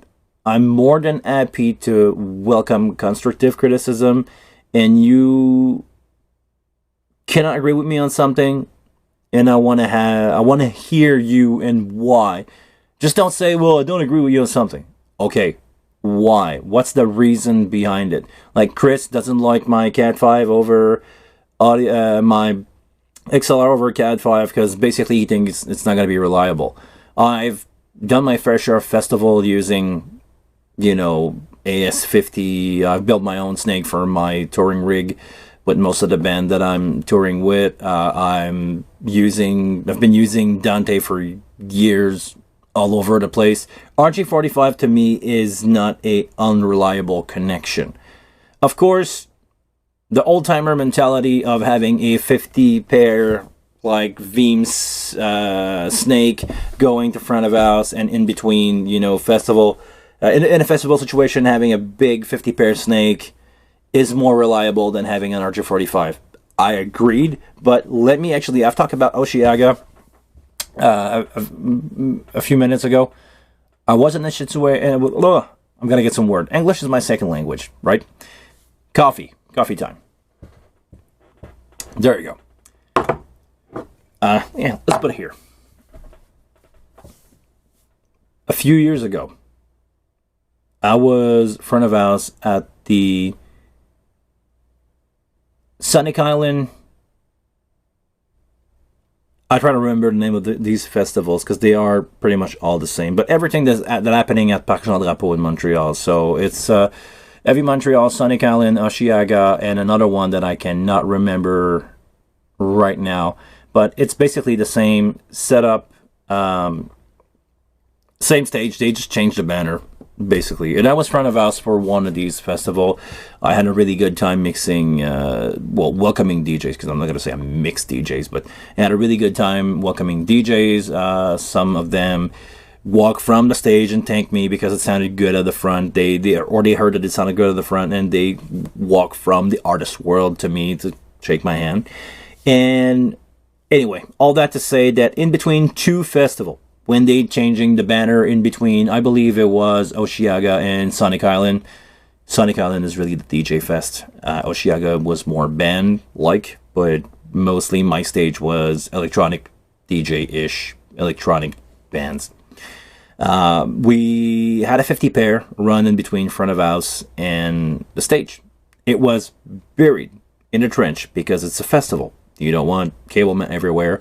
You just want to do like you want to dig a line about that deep, centimeter-ish, 6-inch-ish, centimeter, whatever, 15 centimeter deep, and you want to run the snake in there. And in between the two festivals, they planted some metal trees or sculpture made out of metal that looks like trees. And when they dig to run those three with probably some kind of machine, they cut the snake. They went straight through that 50 pair out of. It's not supposed. It was not supposed to be there. Apparently, they had to run the snake around instead of doing a line. And at some point, the guys cut down the snake. They cut it in half. So we had to rerun a snake in the middle of the crowd using wire mat. We had to go through that pain. And let me tell you that an hour before the door, running or finding out a snake that is a 300 feet 50 pair, which is about that big of a cable, with a TL4. Actually, the TL4 was still working, I believe. We still had power in front of us. So maybe we didn't have to run a TL4, but figuring out a way to run a snake, Solotech rushing out a snake, power and everything, it was a nightmare to run. If I was using Dante or AS50, we could have run just a singular, we could have run just a singular cable or two cable like that to have redundancy over Dante. And I could have run 64 bidirectional channel between the stage in front of us. We still would need, wire mat, but we would still need, or we would need only one channel of it instead of like having a snake being run through all that stuff. We would have saved like an hour there, maybe, and lower staff to do it. So yeah, I agree that a 50 pair snake is a better solution if you still live in 1999. Nowadays, I believe it's more reliable to have network. Of course, if you break the cable, everything's going to go down. But if you run Dante, you have two cable. Chances are you go through two cable is unlikely to happen, but it can happen. But yeah, I mean, worst case scenario is always a worst case scenario. Nowadays, I'm usually living just fine using my 4 pair of AS50 Snake when I'm doing most of the festival with, you guys probably know I'm the monitor guy for La Chicane, Quebec band, where we do a lot of show. We're running my wing on stage with the pair of DL231s. You guys know the drill. You guys saw my video where I built that rig, that monitor rig. My previously hit in the studio wing is now there full time in front of house. You guys are gonna see it in the vlog. But yeah, we've been fine for years at this point. It's been 2 or 3 years since we have the wing, or 2 years since we have the wing. Previously, we were doing that show with my Pro ones. We're more than fine, man. Nothing to worry about. Everything is good. Life is good. I'm not stressed out running shows on RJ45. That's all. That's all I have to say about that. Was a question about 2.4 or 2.5? No. 5.8 gigahertz. It's the new stuff. 5.6, 5.8.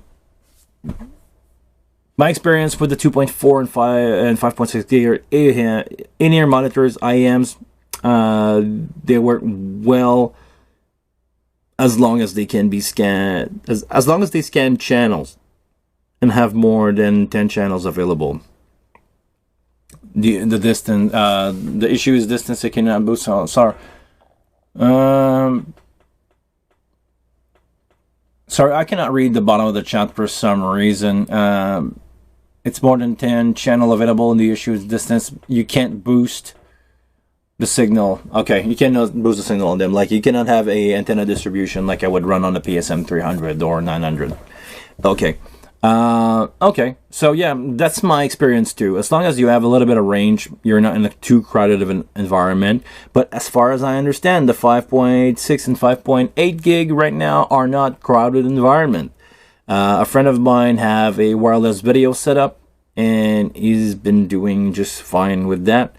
And he doesn't have any drops or anything. And of course, video, you expect a little bit of latency for encoding and decoding, but so far it's been working fine. It's been working fine for him.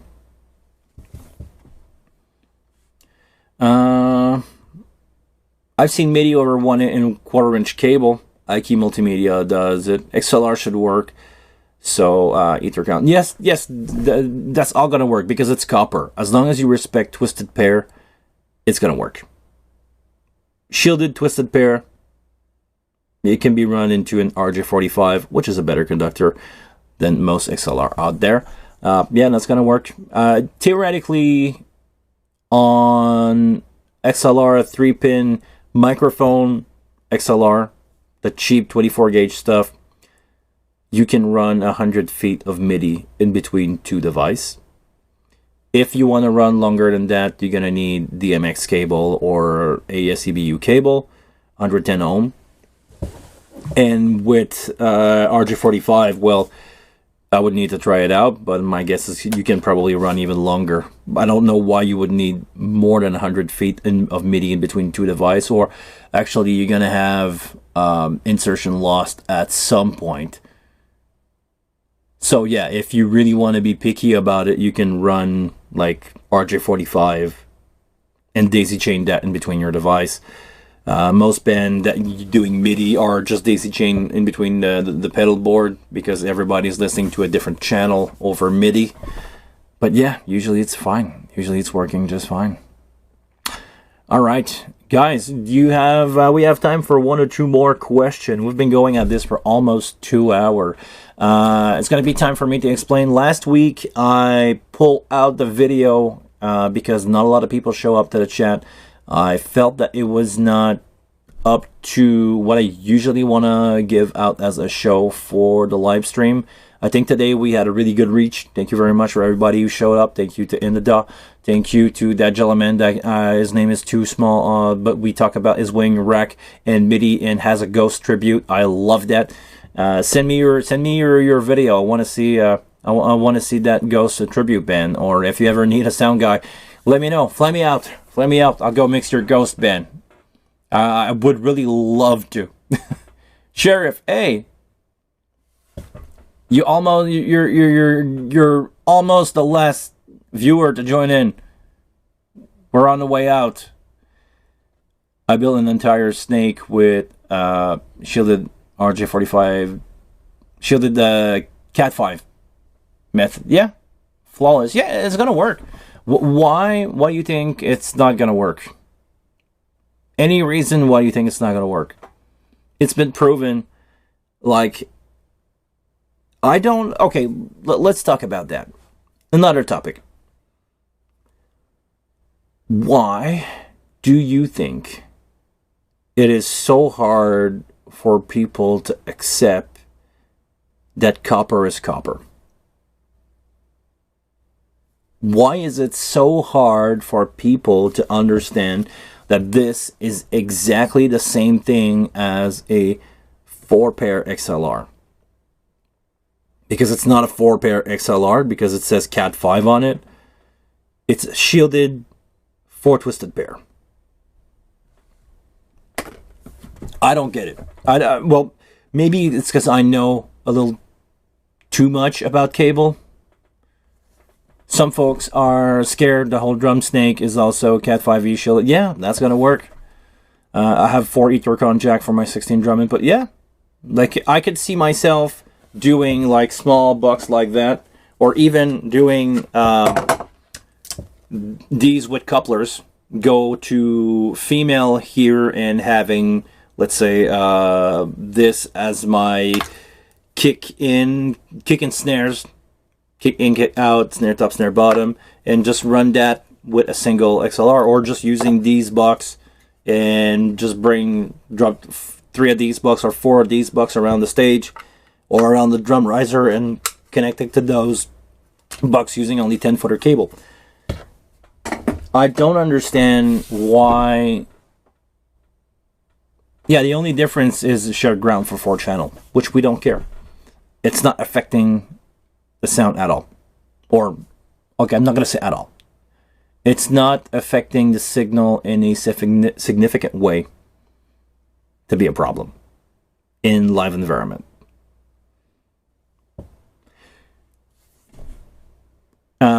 In the dieting, because a lot of people have experience with old tech and cheap gear. Yes, it's I understand why some people see this as a joke.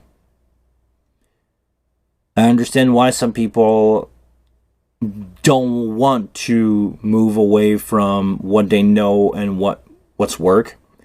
I'm a really progressive guy when it comes to have everything in the box. Yesterday, I'm going to say hi to Francois. Hey, it was a pleasure to see you yesterday.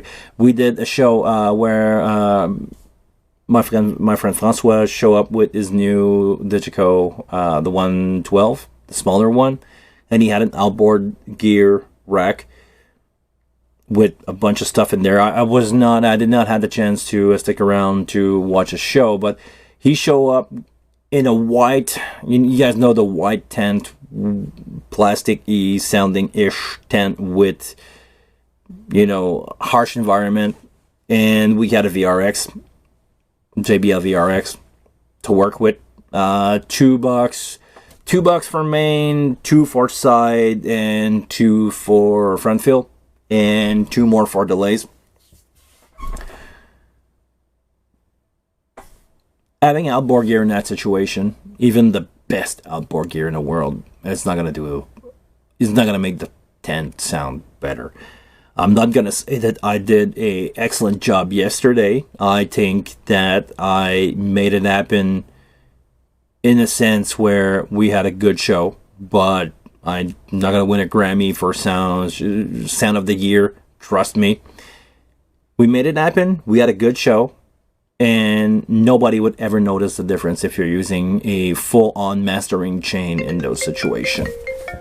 Sorry, I had a phone call. Send that to voicemail. So, yeah. Outboard gear, not a thing for me anymore. I believe that everything in the box is going to be just fine. If you want to put a compressor on your master, you just enable it and call it a day. If you want to do some mastering, we'll just send that into whatever kind of plugin that you would like to use. I don't see why I would carry, personally me, I don't see why I would carry around a full rack of gear that works thousands of dollars and having that much of a difference in the situation where it's gonna make a difference. Like I'm gonna be out for a couple more show. I'm leaving for New Brunswick. We're gonna be, if I'm not wrong, we're gonna be in a yellow tent instead of a white tent on one of these other show. And the other one I don't know, but I think we're still doing tent show for the whole summer. With the classic tent with the pole in the middle. Put me whatever PA you want in there. You're not going to get rid of the acoustic of the tent. It sounds like, just talking into that tent, it sounds atrocious. So, are you really in a situation where you're going to enjoy having 96K mixes being sent into a mastering chain with a couple of Breakouts reverb? You're probably never going to use reverb because it's going to just make the tent environment worse. and your vocal being less at the front instead of make it wider. So why would you bother? My personal opinion. Also, like in does say, the quality control of modern Ethernet is so high it makes a slot look like a joke. Yeah, okay, must agree with that. It's really good cable. Cat 5 rules. Okay. How's the live sound business you mentioned a few months ago coming along? For now, a couple things happened. I decided not to go with the storage room for now. I took a deal with a client of mine that he's going to store my gear for the next years to come, as long as I can rent that gear to the client and I'm not taking too much space in the venue basement where I work. Basically, you guys saw the venue. It's Maison Adcan where it's in the basement of Maison Adcan where I deploy my PA for the first time. I can store whatever I want there as long as everybody has enough space to live. The other stuff that they need to put in that room can get there. I'm good. That's the deal that I have. So I decided not to go with the shop and not to go with the rehearsal space that I was going, but I decided to push more towards having a bigger, different kind of business model for the years to come. Next year, I'm probably going to shoot for my city around me, Tuesday in the park kind of show where you just show up with, let's say, one top, one sub, a few monitor. You're doing like small duo, trio, maybe 5-piece band at max type of deal in the afternoon, outdoor. I'm gonna spring for that, the smaller shows, because even if I wanted to go in the festival business, I don't have the gear, I don't have the staff, and at the end of the day, and I had a conversation with a few business owner around me, and I asked them, like, okay, let's say that I want to go. You guys see me, you see what I'm doing. I said, if I want to start, what's the mistake that you should not do? Like, I'm going to go back again to what Chris was saying before. I'm trying not to make mistake. I'm trying to learn from mistake of others. And most of the guys said that going too big is not where you're going to make money. And I say making money is not losing, because if you want to go fight other audio provider in the festival business, you're going to be faced with, quotes, and you're going to need to lower your price to make sure that you win those quotes, and you're going to need to bargain, and you're going to end up in a situation where you're going to have to provide a lot of staff, and staff right now is not the best thing to provide. Actually, here in Quebec, we don't have a lot of techs, or not really, we don't have much senior tech anymore, so you get a lot of greens, which is not a bad thing, but you need to supervise them, and you cannot, let's say, send 2 guys out on a show by themselves and say, figure it out and make a show happen. So you need to go there with these guys, you need to teach them the job, and it's not a bad thing, but I decided to go another way around. I decided to go with, I'm going to keep it small,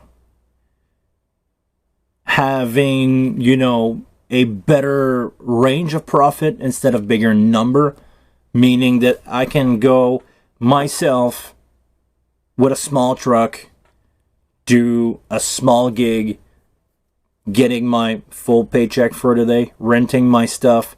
I'm taking care of it, so I'm sure it's not getting destroyed, or if something happened, I was there, I knew what happened to it. And at the end of the day, doing a big festival and, let's say, making a few $1,000s a profit, I rather doing half of that and have to deal with 10% of the hassles of the problem that comes with it for the same amount of money. So basically, I'm just gonna take my few $100 a day rate to do my gig, rent my PA, put it back in the truck, and being home by 10 at night. Instead of doing the big festival. Of course, the big festival is fun, but big gig come with bigger problem.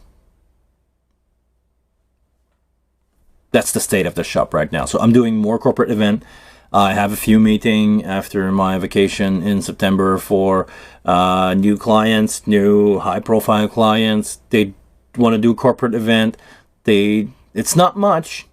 It's a couple TVs, a few wireless microphone here and there. I'm mixing that stuff mostly on my Flow 8. I know it's bugging a lot of people, but I'm doing small corporate gig on my Flow 8, and it works just fine for what I do. And at the end of the day, they pay me the big price because it's corporate event. They pay me corporate rate, and I go home at 9 at night.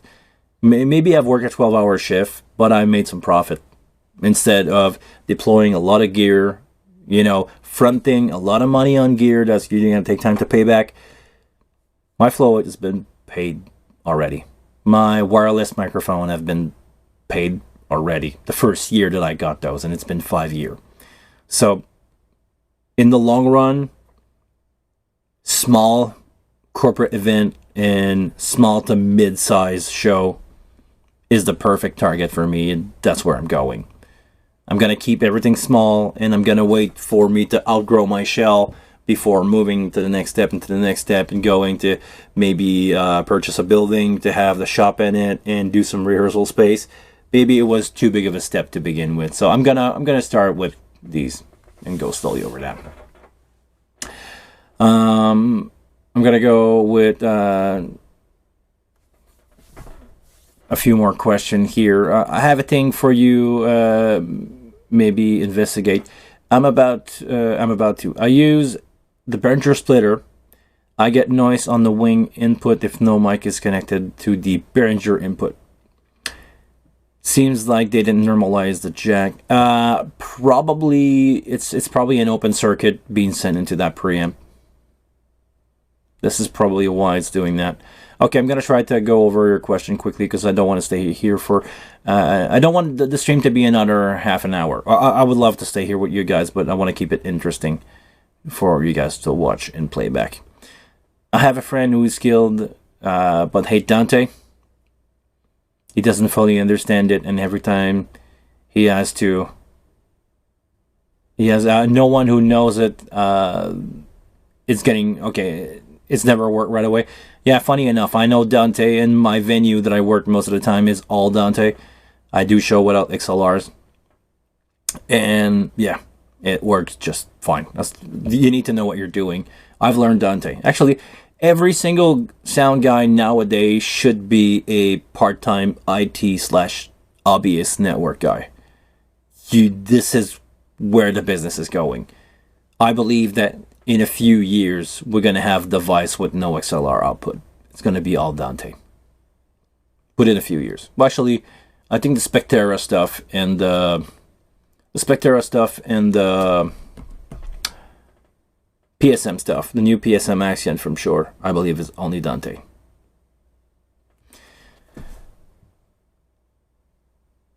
So my rack is set up with 24. I get noise on the connected channel. Okay, maybe it's a problem with the Behringer splitter. But in a use case, when you're gonna use it, you should not have any problem with that. Because if you have a load on the microphone preamp, it should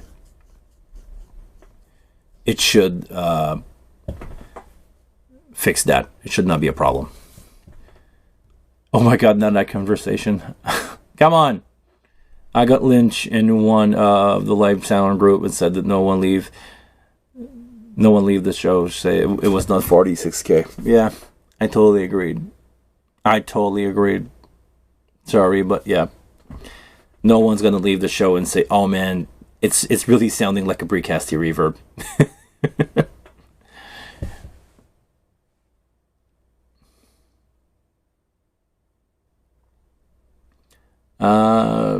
True Sound Tool has a ground lift switch internally. Yes, I know about that one. All the Dave Rat stuff has a internal ground lift. I don't see myself being in a situation where that will be needed. I can probably build one on these bucks and just poke a hole on the side and cut the trace, and I don't know.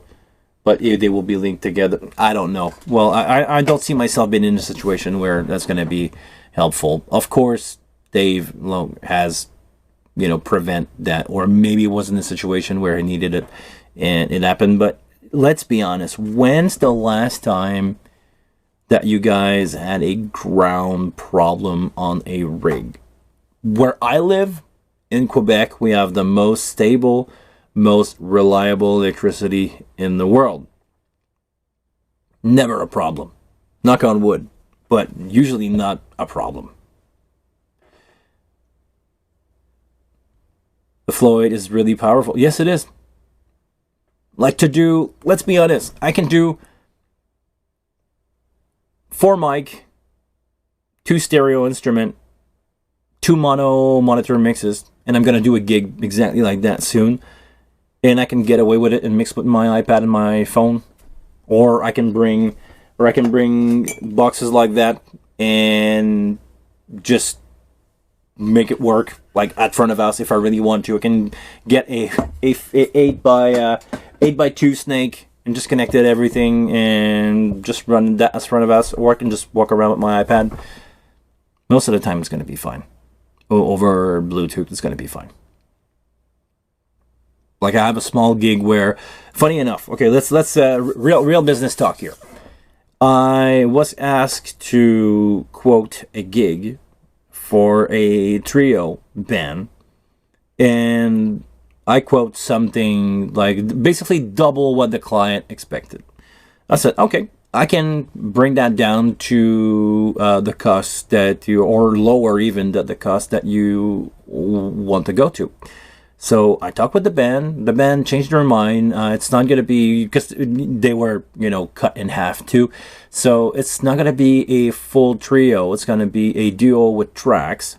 So I asked the band, can you send me a left-right of tracks, a stereo keyboard, 2 vocal, and an acoustic guitar? And they said, yeah, we could do that. We can make it work that way. So I'm going to use the Flow 8. So instead of quoting a Wing plus a DL32, I'm quoting just a Flow 8 on rental.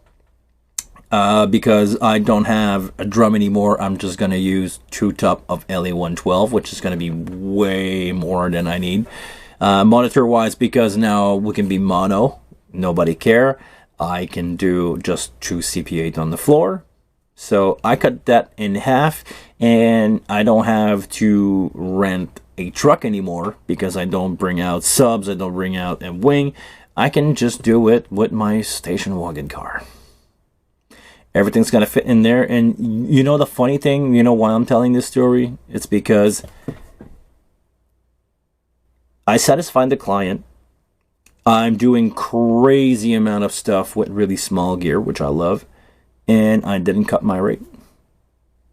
The client asked me for a discount, and I give the client everything they need at full price for even cheaper.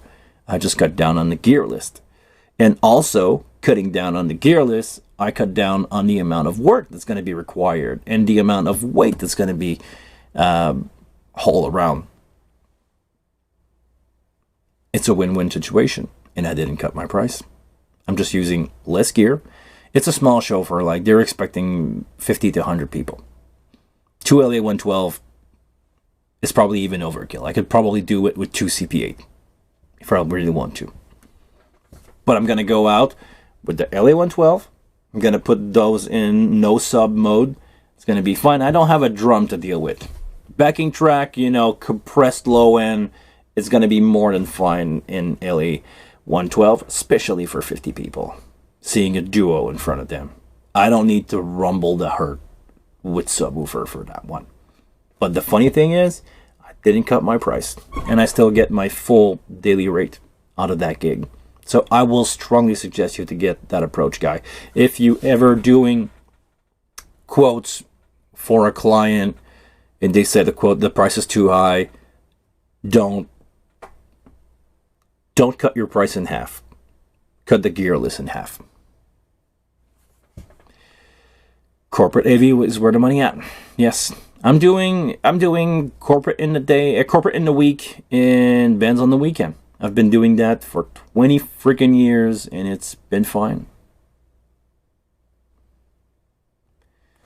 How do you plan to balance the hands-on control you want with potential growth for the future? That's a really good question. I don't have the answer right now. For now, I just go with the flow.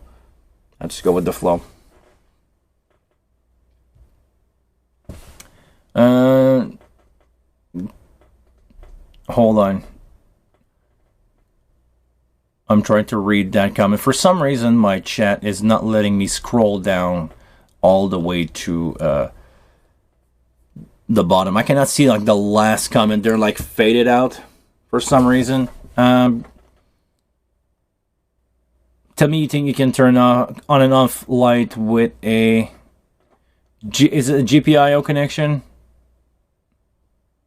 GPIO connection. I'm reading on the prompt here.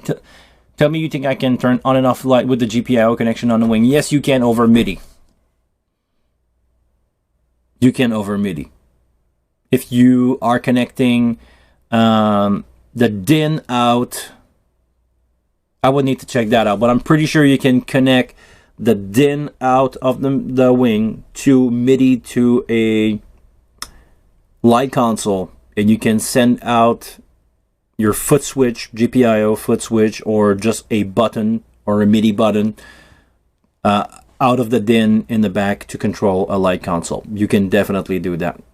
You can easily do that. Actually, some of my friends yesterday were talking about having an SPDSX triggering light console and having other, device being connected to and do some pedal change over MIDI. And you can, as long as you can talk MIDI, you can interconnect a lot of device. And nowadays you can even go OSC, which is a network protocol. That's another way to do it, but that's how the wing is basically working. I know how Grandam 3 is working, and probably a lot of other devices, probably your XFX or your Quad Cortex also welcoming OSC connection. But actually, I don't know if you have a network port on these that you can access OSC. You probably have internal OSC, but anyway, if OSC is not an option for you, MIDI's work just fine. Usually when I have my wing set up, I'm using MIDI command into OBS to change my camera angle instead of doing it like I'm doing with a mouse right now. If I want to change to that view, having, hey, that's my camera over here, I can do it with MIDI or a pedal. Actually, I can do it with my trusty old Yamaha pedal. I have here, it's a keyboard foot switch. I have that on the floor if I want to do some camera angle change with that. So thank you very much for being out here, guys. We've been going for way longer than I thought we would. Thank you for helping me scrolling in the duh. Always a pleasure to have you in my chat. You have to head out. I'm gonna head out too. Enjoy the rest of your week. Everybody in the chat, everybody who was here, thank you very much for showing up. I want you guys to enjoy the rest of your week. This is what I'm gonna do. I'm gonna prepare myself to go out on another few shows. I'm leaving for about a week again, doing 3 shows out in New Brunswick. So guys, thank you very much for being part of this live stream. Until the next one, I'm probably going to be back on Monday to do the live stream. We'll see, but I'm probably going to be there on Monday. Until the next one, I want you guys to please take care of yourself, take care of each other, and I see you guys next Monday later, somewhere at some point, or somewhere over the rainbow. This is why I'm a tech and I don't sing. See you.